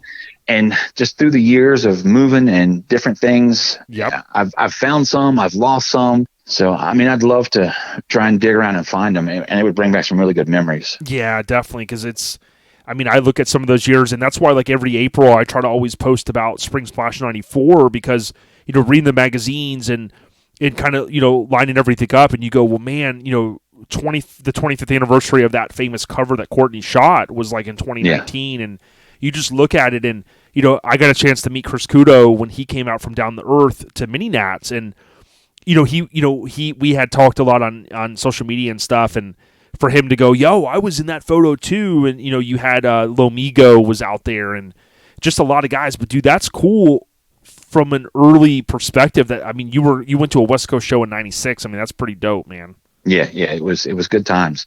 And when the funny thing about it, we got done with the show, and I was like, let's go to California. So we drove up, and we drove over the bridge into California and turned around and came back. Ah, dude, just to do just it, like, yeah. I've been to California. It's just one of those things when you're younger. Yeah. Hell, man. When I went to Relax It in the Northwest, The Awakening, which I'm hoping to go again this year, I went in 2019, and one of the other draws was I was like, dude, I'm going by myself. I'm landing, I'm driving to Astoria, I'm going to the Goonies stuff, right? I want to go do it. And when I was driving there, I went across the bridge, and it was like for like 5 minutes I was in Washington. So I did the same thing. I was like, yo, I went to Washington. That's another state down. But and then I was like back in Oregon. I was like, all right, I'm cool. But it's pretty cool stuff. Now, what we talked a little bit about where you grew up East Coast, obviously, but like, what do you think, Chuck, was really the spark that got you ignited in the trucks? Like, was it an older brother? Was it a neighbor? It was my dad. He was into trucks. Yeah, he had a 52 Chevy that he worked on. Uh-huh. He never really got to finish it, but he had been working on it, and I'd go out there and tinker with him, and it just that got and then he had Truckin magazines laying around, and I just got to flipping through them, and I'm like, man, this is cool. This is something that I want to do. I want to build a truck. I want something that looks cool as this stuff here. Yep. So it was just a spark from my dad, and it was just something that he had always did. He was into, when he was younger, he was into drag racing. So, and it's just, he got into trucks and other things, and I was just like, man, I want to get into trucks. So yeah, the rest is history. Now you had a good relationship with him. Yeah. And so he passed away probably 10 years ago, but so we had him cremated. Well, life happens, and you get old, and that happens. So I actually took some of his ashes, and on my orange truck, I mixed some of the ashes in with the primer paint that I put on there before I put the seal on it, so he can always take a cruise with me. So that's just, to me, that's just the coolest thing, man. Dude, thanks for sharing that, bro. That's like, that's heavy, man. Like Doc Brown would say, that's heavy, man. Yeah. So every time I'm taking it somewhere, like at Mini Nats, this past Mini Nats, I cruised the truck so much on Friday, Saturday night, man. I was loving it. I'm just grinning ear to ear, because I haven't drove it in like 3 years because I've been overseas. So to get to cruise it that much was just awesome. And then just thinking that, hey, my dad's cruising with me, it was just the greatest thing. Yeah, and I don't think your truck gets enough love, man. I mean, it's a cool truck. Why don't you talk a little bit about it? Well, so I'd always wanted something different, because I don't like the cookie cutter stuff. I want something that's odd, and Mazdas were kind of odd, but I'm like, I want something more odd. So I started looking online, and I found that they make these 4-door Mazdas in Australia, and luckily enough, I got in touch with this guy Tyson. He goes by Helmet on Facebook. Helmet's Skittle Bottom or something. I can't remember exactly how it goes. And we got to talking, and he's like, yeah, man, if you find one, buy one, I'll help you ship it over. So I'm like, dude, we're done. This is going to happen. Right. So I'm on eBay Australia looking, and I find one for like, I think $500 or $600. So I'm like, I'm buying this. Wow. So bought it, had it shipped to his house. He tore it down, and then put the cab, made a wooden box for the cab. And I was like, let's put some more stuff in there. So I got the different hood and grill and other oddball pieces that are only available over there. Shipped it over, and then it got here, and I was just like, I have this awesome 4-door cab that like nobody has. Yeah. And so wound up taking the extra cab frame that I had that I was working on, and I sectioned it and lengthened it and made that fit. And then I'm like, all right, I want something different, so I'm gonna put a long bed on there. So I found me a long bed and put that on, and it's just been a snowball effect. And I wound up changing the motor out. I had the stock motor in there, and then I put a 5-cylinder turbo diesel out of Mercedes in that for a little bit. And then I just like, yeah, this is not really what I want.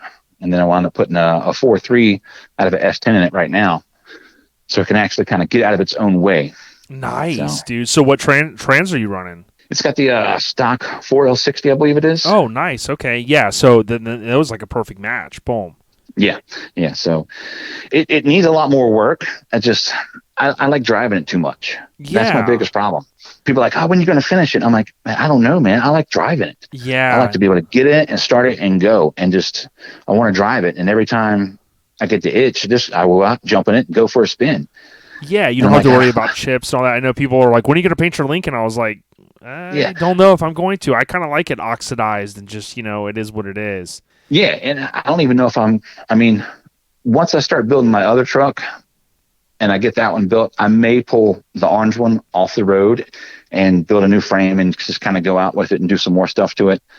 But it's just the ability to get it and drive it is just too fun. And then just to skate it down the road wherever I'm going. It's just, and the looks you get with people, they're like, you're on the wrong side. What's going on here? Right, because it is right-hand drive. Yeah, right-hand drive. Yeah, that was kind of what I was getting at. Yeah, and what's unique about it, too, obviously you said you had some other stuff, but the grill on it looks awesome, because it's just not, even me, I'm not a, quote, Mazda guy, but I love Mazdas. They're arguably one of the, the most featured trucks ever in mini trucking, and you look at the look of it with the crew cab, the long bed, and the front nose. I mean, it's like, dude, I don't know that I would change it. Yeah. Because I contemplating sticking with like a traditional Mazda front end, but I'm like, I'm going all out. I might as well just change the front too. So it's actually a Ford Courier front end from Australia. So it's the hood and the grille, the bumper, and the radiator are all from a Ford Courier. But the fenders are the same thing on the Mazdas and the Couriers over there. That's super sick, dude. It really is, man. Yeah, it's really a one of a kind, and we'll share some photos to go along with this episode. But you can follow Chuck Healy, Healy, on Facebook. We'll talk about more outlets as well. But now, the truck, do you kind of mentioned, you alluded that you might have something else in the works. Is that something you're tinkering with, and do you do like a lot of your own stuff? Yeah. I pretty much do everything myself. I mean, it's so if I had the money to buy parts, I'd probably buy parts, but I usually like to build all my own stuff just because I know what it is. I built my control arms for different things, and people are like, man, why don't you just buy them? I'm like, I don't want to spend $1,500. Yeah. I can make them myself. So, yep. And it gives me a little more pride. I made that right there. Exactly. Yeah, my buddy Paul is really good with anything that he's ever gotten into. He's learned to weld a little bit, and him and his dad built his engine for his 72 Dart, and he just loves doing stuff, house stuff. He does it all. And I'm a guy that's like, I can't do all that, right? And maybe it's in my mind, but I appreciate someone like you that's like, hey, I'm going to go out this weekend, I'm going to build some control arms, or I'm going to do this, or I'm going to throw together a frame, man. I mean, to me, that's freaking awesome. Yeah, I love tinkering with stuff, man. It's in my blood. My dad always did it, so it's something I always do. Now, talking about the other ride, now I was looking at some of your photos on Facebook. So our friend Big John, as you know, in Florida, he's got the cool Mazda, right? You're the guy that has the other one, or is that one in the past? No, that's the one I've got now. That's my daily driver currently. Now, how do you pronounce it specifically for all the listeners? It's Mazda Proceed Marvie. Marvie. Okay, got it. So those things are ultra rare. Now, what was awesome is Big John Turner threw me for a loop whenever he posted that. I was like, what the heck? And I had seen some photos, but I guess I never clicked that you were the guy that had the other one. How cool is it driving something like that so unique every day? It's cool. I mean, you get looks everywhere. And I've had people go, it was funny. Me and my daughter in a store the other day, and the guy walks up and goes, is that green truck yours? I said, yeah. I want to buy it. I'm like, it's not for sale. He's like, man, I'll buy it. I'm like, dude, it's not for sale. It's just not happening. Yeah.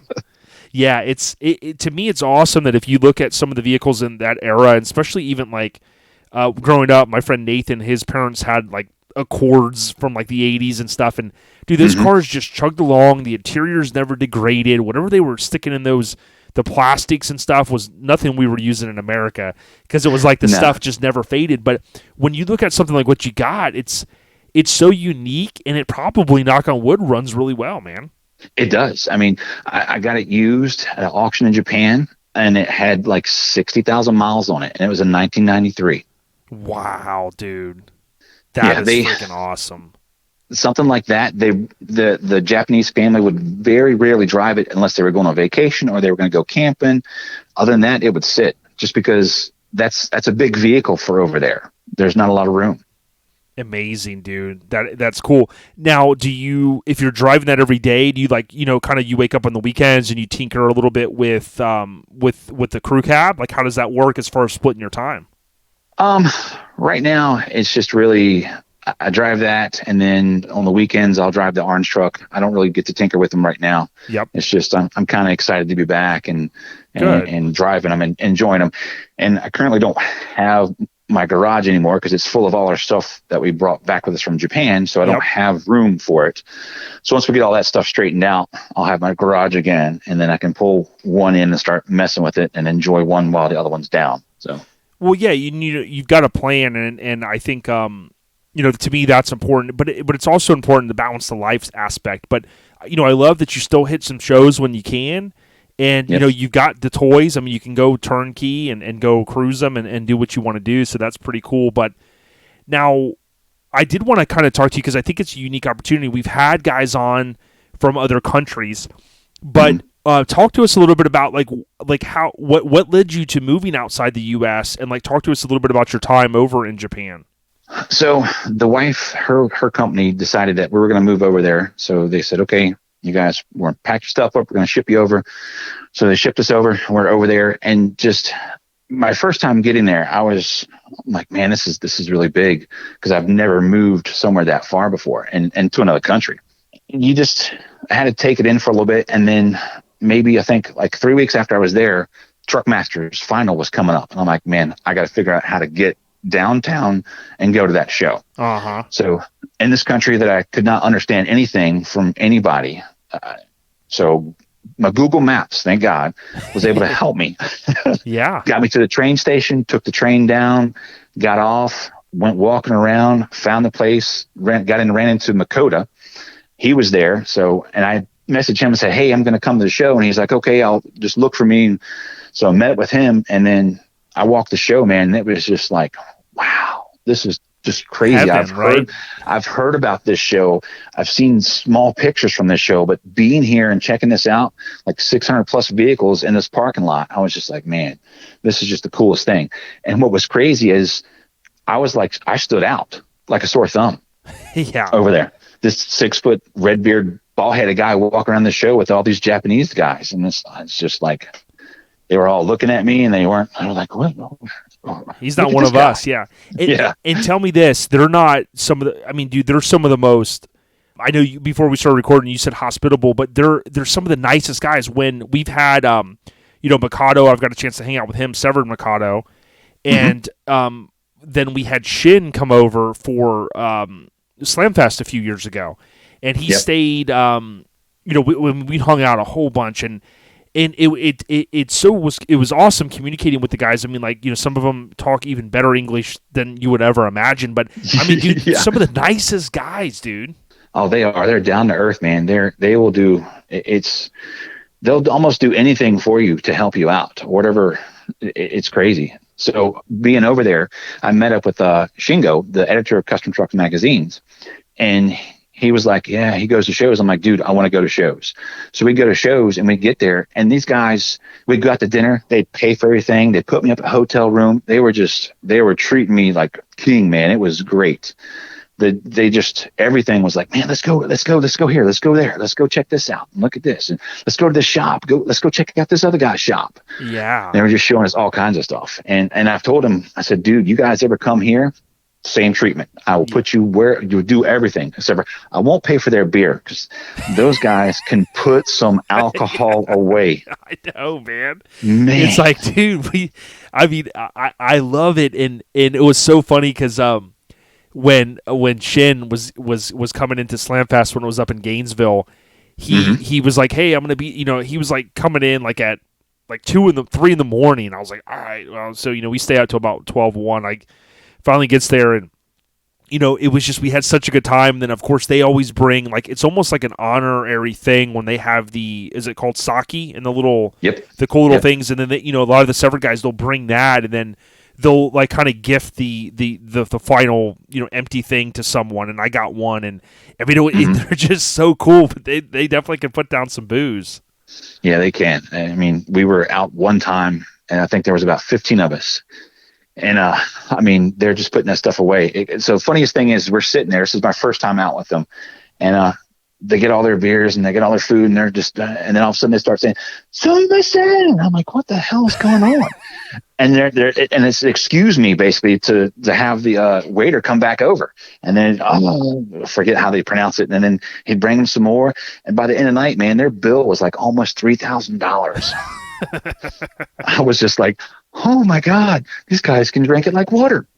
Yeah, I know. I kept joking with Shin, because we were like, we over the course of like 4 or 5 days we hung out, like we basically could communicate a lot better after a couple days, and like I was like talking like differently to try to like say food, drink, and you changed the way you use words. Yeah, and it was cool, and I had a good time, and we took them over to the University of Florida's, the famous stadium there, and I showed them like there's like 3, the statue there was like 3 players. I think it's like Danny Werfel, Tebow, and then Spurrier or something like those guys.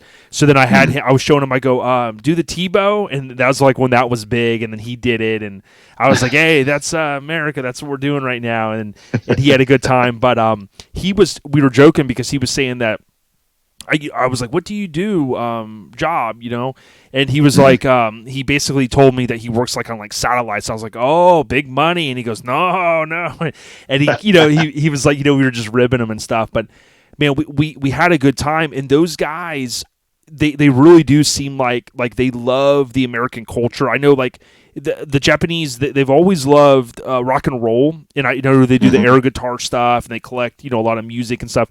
But they also just love the culture, man. Yeah, they definitely do. Yeah, it's good stuff. Now, you went to a lot of shows. Like, what's maybe like a memory that sticks out to you, or maybe one of your favorite shows that you went through, maybe Truck Masters or something? Yeah, so Truck Masters has like a tour where they kind of go all over Japan, and I was trying to hit each one. There was a few of them that I didn't get to, but the Truck Masters final. One of the ones that I liked was the last one that I was there. They couldn't do it in Tokyo because they were supposedly getting ready for the Olympics. So they picked this campground out in like some of the country land, and it had a view of Mount Fuji in the background. Oh, and wow. You wake up in the morning, you get to the show and you look and you've got this haze of fog, and then you've got Mount Fuji with the snow on top of it. And that's just one of those things, just like, man. And the coolest part about it is I had my Marvie there at the show. So I was just like, man, this is a special moment. Yeah. I'm in Japan, got my truck here, I'm at Fuji, and it's one of those things. That's but a lot cool. of the other shows that they had up and down were just all the Truck Masters, I want to say, other than like the final, all the other ones were about the same. The amount of people that showed up, the quality of rides that they had, it was just awesome.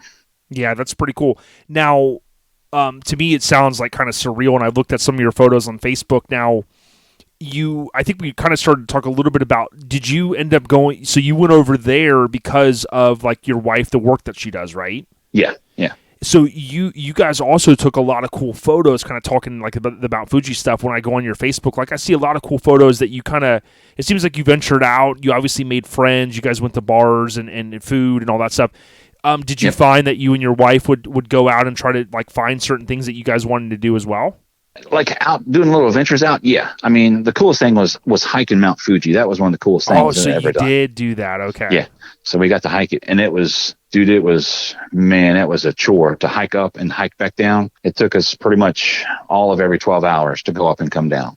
Yeah. And speaking of that, what was so cool is the artwork that you did for the white Mazda, right? The B, I think it was the 2600i, but talk to us a little bit about that, because it looks, I took it that is Mount Fuji in there. Yeah, I want to do Mount Fuji, and then I've got one of the temples that are common in Japan there too with it. So that was the picture of that truck was actually from one of the No Regrets New Year's cruise. So they do this cruise every New Year's to welcome in the new year.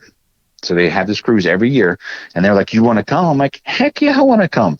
So we're going down the road, and I'm hanging out this guy's car, taking pictures, and he's like, well, "What are you doing?" I'm like, "Man, I'm taking pictures. I'm in another country, trucks I don't see all the time. Heck yeah, I'm gonna hang out this window." He was laughing. He just thought it was crazy. So yeah, crazy Americans over there. So hanging out, taking pictures, and that's one of my favorite pictures of Yoda's Mazda. It's just so cool because he had it hammered. He was skating it down the road, just cruising right along. It was good times. Yeah, that definitely looked like it. So you went through graphic disorder. It looked like to do the artwork, which I mean they always kill it. Oh yeah, Brent and Eric, they kill it with all their artwork, man. Yeah, it's top notch. We're lucky to have them. Those guys have grown a lot over the years, and I always love seeing it. Now, one of the things I want to make the listeners, really clear on is you've done a really good job, in my opinion, of like helping to bring a little bit of that culture here, and you've done that also. You mentioned Shingo, I think is how you pronounce it, but Custom Trucks Mag. That magazine obviously isn't easy to get your hands on. So talk to us a little bit about maybe some of the role that you've had in maybe even with features, and then of course helping to distribute it here in the U.S. Yeah, feature-wise, some of the features that he's had in there, I've kind of like helped with middle work, getting pictures and information and getting it to him. And then even when I was over I did a couple features while I was here for him. So just I'm like his middleman to try and help him get things over there. Because people are always texting me or emailing me, hey man, Shingo, I haven't heard from him in a while. I'm like, he's probably busy because the dude is crazy. He'll wait till like the week before the deadline of the magazine, and he'll just spend the whole time at his office doing the magazine. And I'm like, man, you're crazy. Right. I'm You like, think do a little bit you've at got a time. like 2 months. I mean, you got 2 months, spread it out. And he's like, no, I want to do it this way. I'm Better like, under all right, pressure. Better under pressure. Yeah. So, and then just getting the magazines, I mean, people were asking about them, and I'm like, all right, yeah. So, I mean, we'll figure this out. So the biggest thing is I've got a friend over there who helps me get them, so I don't have to pay crazy amount in shipping, because that's the big thing. Getting anything shipped back and forth is crazy. Yeah. So Shingo gets them, sends them to my buddy, and he gets them over here, and then I try and help everybody out and just expand it. And then it's really cool when we can get somebody's truck from over here in the magazine over there. It's just something cool to see your truck in a magazine in another country in a completely different language. As one buddy calls me, it's a great picture book because you can understand the words in it. Yeah, you'd be lucky if you have like the Google Translate app or something. I haven't tried it, but so it's the funny thing is with that. So if you try and translate something, your best thing is to understand it as if Yoda from Star Wars was talking to you. Very great you are. Yes, exactly. It's all backwards. Right, exactly. Like right-hand drive. But one of the cool things is one of the guys I love in the scene is Jeremy Brown, and obviously his awesome wife Serena. And they do Built to Cruise, as you know, listeners. I mean, if you haven't, follow Built TO Cruise, Built to Cruise on YouTube. Amazing work they do. But like you helped, it looked like get the Fat 150 in there that Fat Fabs had built, and that was a cool thing because I remind people when we've had the Australian guests on, people minds are blown that they don't really have full size trucks there, so to speak, right? Not like they have here, like in Texas, right? So for them to have an F1, you kind of alluded earlier with the bigger, SUV, which is the Marvie, but the Fat F-150. I mean, those things, they just don't see much of that stuff there, is my understanding. Yeah, it's not a common thing. It has to be imported, and it's expensive to import something over there because their regulations on bringing something in are totally different than everybody else. So just to change it real quick, big trucks, the first truck masters I went to, there was a Kodiak top kick there. Yes. And I'm like, dude, how do you drive this thing in this? You take up both lanes. That's just blowing my mind. Right. And there's no parking downtown, right? There's a lot of parking garages, indoor, underground stuff. Yeah. They love parking garages there, man. Everything's parking garage. Yeah. For them to get like a Chevy pickup truck or a Ford F-150, anything like that, it's hard and it gets expensive. So, because there was actually one for sale over there. It was like a 89 1500, and it was in yen, but if you converted it, it was like about $10,000 for it. And I'm like, that's expensive for this truck. Because it had been around, so it had some wear and tear on it. It was kind of rough, but I'm like, man, $10,000, that's a lot. But they're like, that's how much the guy probably spent buying it and getting it shipped over, and he just didn't want to lose all his money. Yeah. Well, between your crew cab Mazda and then the homie that I met in Washington, Oregon, I always get those mixed up. He brought the crew cab you saw at the White Isuzu. He brought it to Mini Nats. Okay, so there's there's the other OEM, and then you have the Nissan Stevens that I mentioned earlier. Like, to me, I've always loved the crew cab trucks. I just always have loved them, especially like the 88 to 98s, man. I mean, those are kind of rare. But when you see a crew cab, like, it's crazy that in other parts of the world, like Mexico, I think Australia, I think Japan as well, though they were more prominent, but the U.S. didn't have them. Yeah. So a lot of different countries, I mean, they got the cool stuff, and we got gypped on just, here you can have an extra cab little truck. And if they would have sold those 4-door trucks back in the day, man, they would have sold like hotcakes. I know, like, because remember when the S10 finally came out and we're like, really, that's not an S10 bed, right? But they were exactly. They were still cool. And I think like if my memory serves me correct, that might have been like really the only thing we got. Obviously, besides the SUVs, the Nissan Xterras and all that crap, the Pathfinders and stuff we loved. But no other. I don't think. I guess going from memory, I don't think there were any other minis that were cruise. No, that would have been the first one. Was the S10? Would have been a 4-door. Well, we went on a cruise, and I talked about this many years ago, but we went on a cruise, my wife and I, a few years ago, and we were in different countries in Mexico and just different, I forget if we were in Belize or just different places we had went, right? Obviously the ports, and I have my phone out, and we're on this bus going, 45 minutes to an excursion, and my wife's like, "What are you taking photos of, dude?" I'm like rubbernecking, going, "Oh man, I'm taking photos of this and this," and then we get to the little resort, and they're like the workers are like driving the trucks, and they're like looking at me like, "Why are you taking a photo of me?" And I'm like, dude, like it had the the beds that were famous that were not really in the U.S. Like, I call them like a utility bed. How they had like kind of what Last Look I think had, Yeah, they got that little lip with the hooks on it. Yes, and it's like that stuff was like you'd see a Frontier with that bed on it. This is what they had. Yeah. It was pretty cool. But so in all your travels over there, what would you say that you took away the most in terms of, was it the friendships? Was it the cool trucks? I mean, was there any one thing that you kind of talked about the cool thing with the Mount Fuji, which I'm thinking, man, that's like a high. But was there anything else that you kind of took away that was like, man, I'm just glad I could experience it?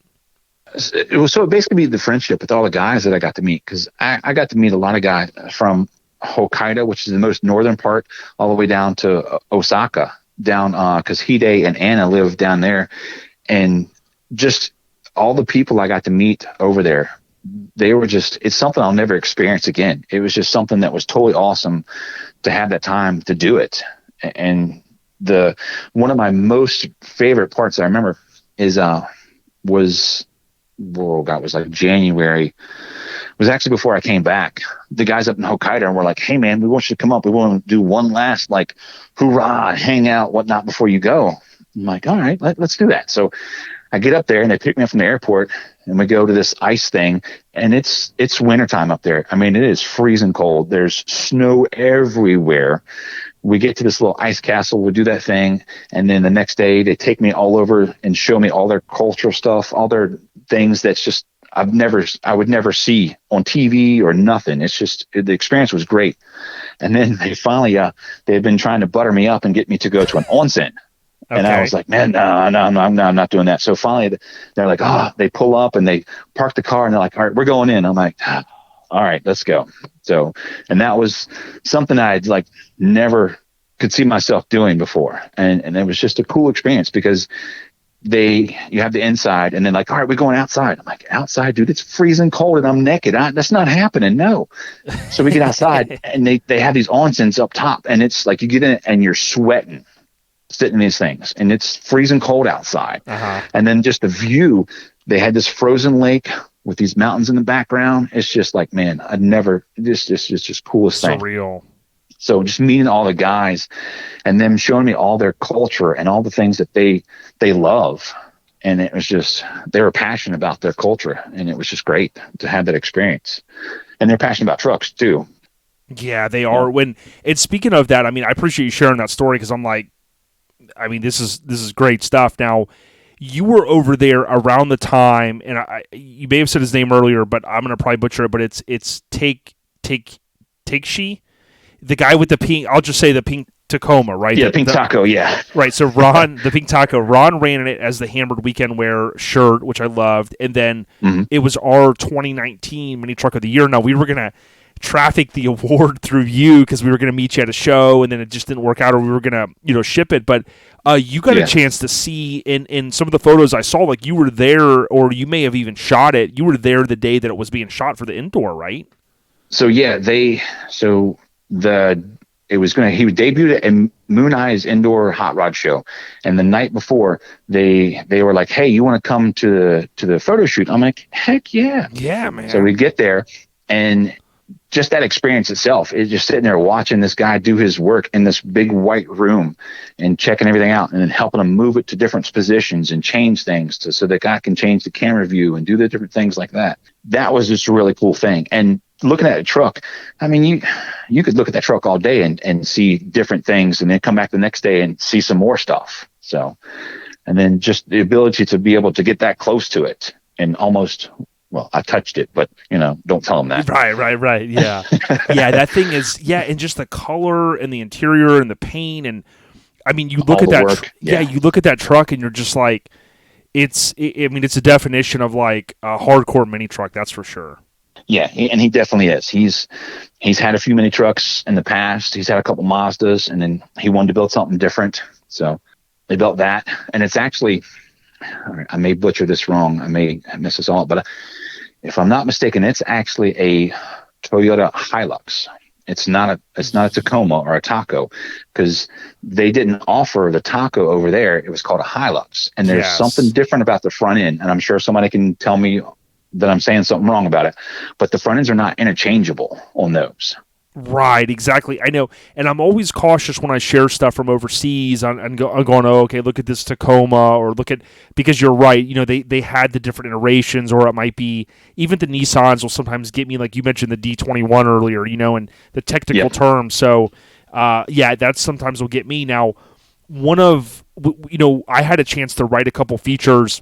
Mostly a couple guys from Australia. There was Severed Ruby, the Isuzu that Mike helped get into Truckin. I got a chance to write that one, and then there was another one from the Gold Coast. I think Brian Grinder shot it, Brian Good, Brian from Grinder TV, and then that was like a C10 or something. I helped write it for Slam Mag, but there was a guy that I got to write the feature for, and this was really cool.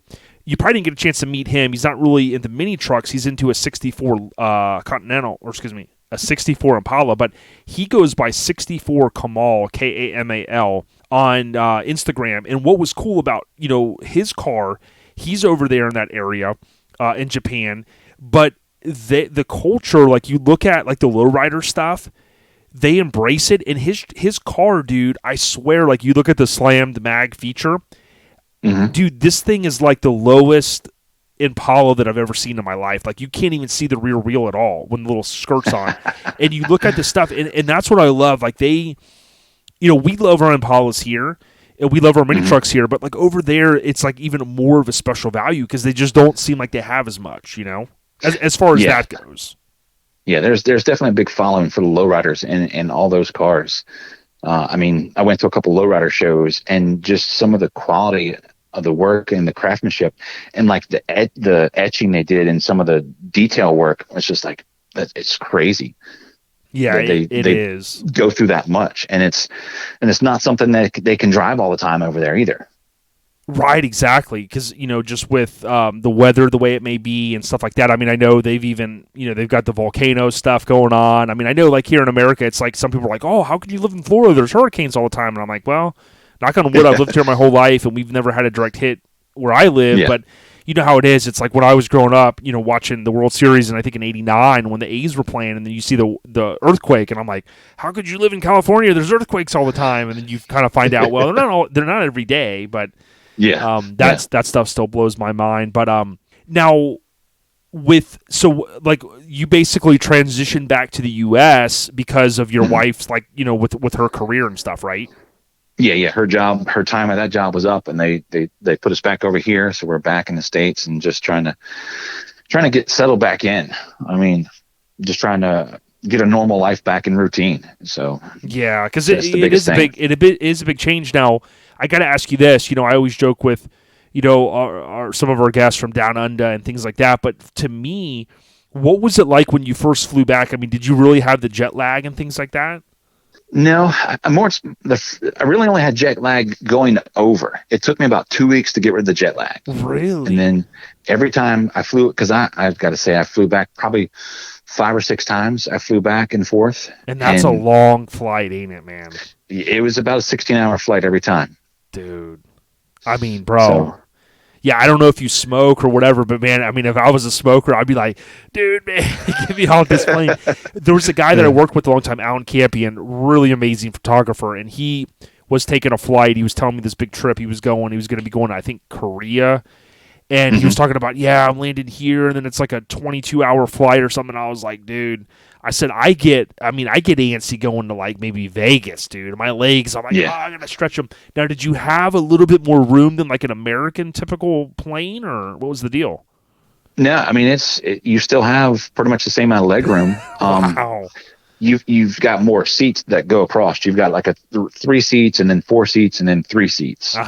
So biggest thing is every couple hours I got up and walked around the plane. I'm like, I got to get up and stretch my legs. Yeah. I can't sit here for this whole time. And other than that, you sit and just binge watch movies on the TV that's on the plane. So yeah, I always wanted the to. Second or third time, it kind of got easy. Yeah, you're just like, oh man, 16 hours, sleep a little bit, whatever. But yeah, exactly. That's a dang long flight. Now, the other thing that I wish that was still around, and they're hard to get, are, you probably remember hearing about it, but in Australia they had that magazine called Bagged Magazine. And I talked to some of the guys. Every issue. Oh, you do? Wow, I'll have to check sir. those out next time I meet you, man. Because talking to some of the down south Australian guys, the magazine, I thought it was around a little bit longer, but I think was it maybe like 6 to 10 issues or so, maybe. I think it was about 10 issues. 10, it was almost a year long or something. Yeah.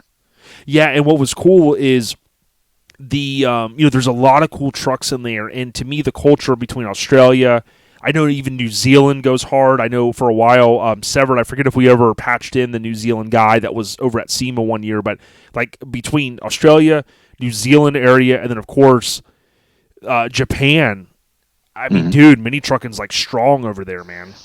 Yeah, especially in Australia. It's just so the way I think about it, Australia, those guys are some serious dedicated guys in mini trucking scene over there, because if they drive that truck, it has to pass their inspection or their like certification or deal. Yep. Yeah, engineer. Yeah, and I was talking to a couple of guys, and they're explaining to me what it's got to go through. I'm like, holy crap.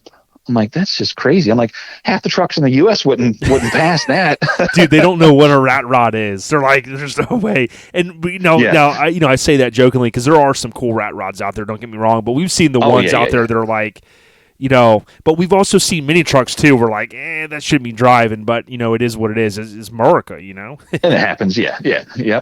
The land of the free, baby. Yeah, man. We drag our trucks and that type of thing. And like Courtney said, we hold our heads high. So, or yes, why sir. it's strange, but. Yeah, I mean, dude, there's so much cool stuff we talked about. I mean, I'm trying to think if there's. I wanted you to also hit upon. I know you don't do a lot of the Instagram stuff, but that's where I think I first kind of met you. Why don't you talk to us about it in case someone does want to buy a hat, or where they can find you on Instagram? Yeah, Redbird Garage Clothing. I really haven't messed with it much since I got back. Yeah. Just trying to get things so here, but yeah, I mean, it's just I was over there and I'm like, man, I've always wanted to do like a t-shirt and hat company. So I'm like, you know what? I can kind of start doing that. And it was really big over there. It was great. Had a few guys in the US buy my shirts and stuff. But I've got plans. I've got a couple of shirts that I want to do. We need to get life straight here. Yeah. And then I can get back into doing that.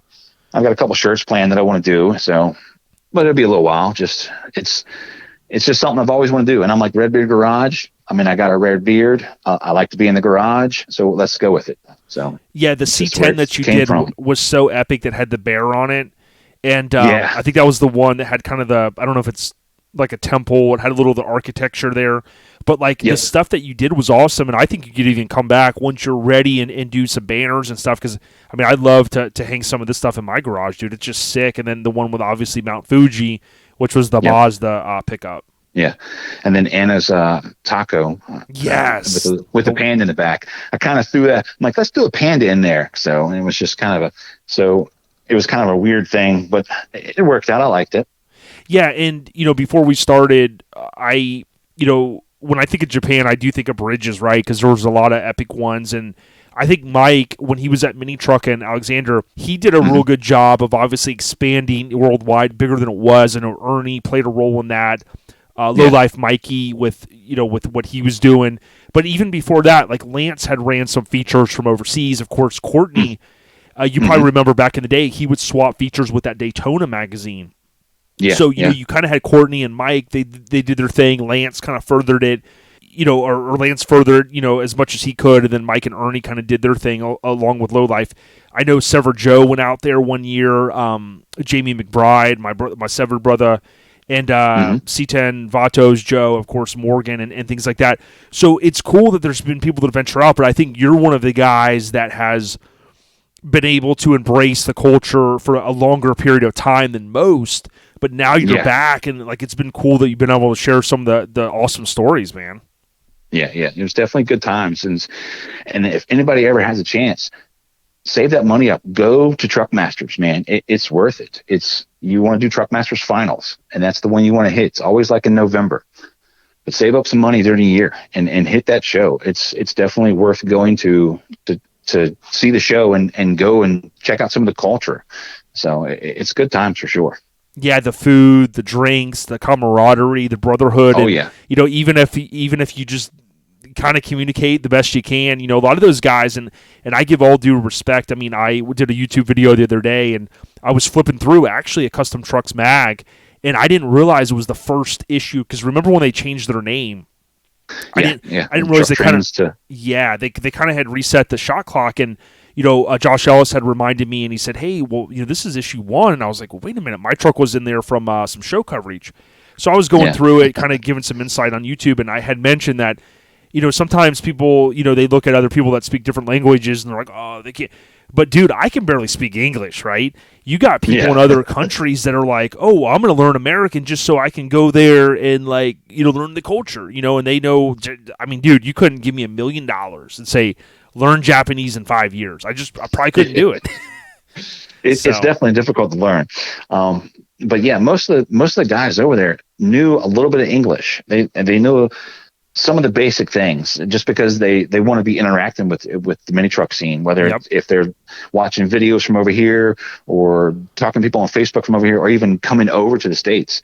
They try really hard to try and get some of the language down so that they're just not standing there going, we don't know what to talk about. Yeah, and I give a lot of credit to those guys, and even some of the guys over there have helped, and ladies, they've helped expand brands. I know recently when we did a pre-sale of Matt Thompson's Bad Idea Mazda, a lot of the Severed guys over there, they wanted to buy a bunch of the stuff because they loved it. They wanted to support their brother, but they also love, like we said earlier, so much of our culture. And, for any of the listeners over in Japan, I know we have some. Much love and respect to you guys because, you're helping keep mini trucking alive on the other side of the world. We're really arguably, I guess you could say mini trucks kind of started out of, the 60s and 70s with all the awesome stuff they have, like what Billy Bob has now. I mean, that's the true old school mini trucks, Yeah, definitely. So good stuff. But, dude, Chuck Healy, man, it has been an absolute pleasure. I mean, I didn't realize we were going to get to dabble into so much, and I kind of really appreciate the talks about the Marvie and the Crew Cab Mazda because, I mean, to me, that stuff's epic. But, dude, man, I'm just trying to think if there was anything else that we maybe missed that you wanted to cover. Oh, man. I mean, we could sit and talk about shows from back in the day forever. Yeah, I mean, all the way, think about 25 years ago this year, you're at Spring Splash. You, of course, spend your time overseas and go to all those epic events. Now you're back. And, dude, I mean, when you came up at Mini Nats, you were looking, and I looked, I was like, I know you, and I knew you just from your profile photo, and, of course, exchanging some messages. But if someone wants to buy one of the custom truck mags, I know those are, getting tougher to get because you've got your list. Can they just reach out to you on Facebook? Yeah. Best thing is hit me up on Facebook on Messenger, and then because I usually order just a certain amount of magazines, but if I get enough people wanting enough, I can order more. So that's not a big deal. I just need to get people that want to commit to it, and it would be not a problem. I mean, yeah, and I would tell everyone. I know Chuck mentioned it earlier. We talked about it before we started recording. He's not making money on these, and what I would ask is if you can, a lot of times he'll throw a sticker in there, which I love your stickers, man. Throw him an extra $5 if you can. Do something. And I know, Chuck, you don't want that, but I mean, you're doing a great service, for us here. For a lot of people that want that magazine, it's not easy to get. You've thrown in a couple times. You've helped me out on stuff that I've helped with, and I certainly appreciate it. And the stickers that you'll throw in here and there, sometimes a piece of candy. I know some of that, that stuff's not cheap. Candy. Yeah, and I appreciate you, bro. Hey, man, no problem. I'm just trying to help the scene, man. It's all about helping out. Yeah, and spreading that that distributing that awesome what I call truck smut throughout the country. I love it, man. So, but Chuck Healy, it's Healey. Chuck, of course, on Facebook, or Redbeard Clothing on Instagram, dude. Again, love the conversation. And this is the last thing. Give a shout out to your wife and your fam, dude. Yeah, I mean, well, let's give a shout out to all my guys in Japan. Miss you guys. Can't wait to get back over there, or you guys get here. Want to give a big thanks to my wife for everything she does, man. She's the money behind all my fun. So she's a great one. She's a keeper. Yeah, that's awesome. Well, thanks to her, you've been able to share some cool memories with us, and certainly appreciate much love and respect to your fam, and keep doing what you do, man. And we'll share some photos. If you got anything you want us to share, send it my way. And, this week we'll be sharing the episode, man. Cool. Sounds good, man.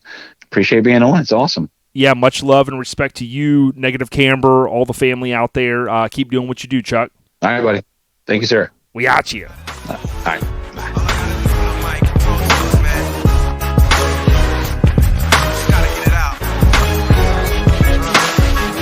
I had to step away. I had to separate.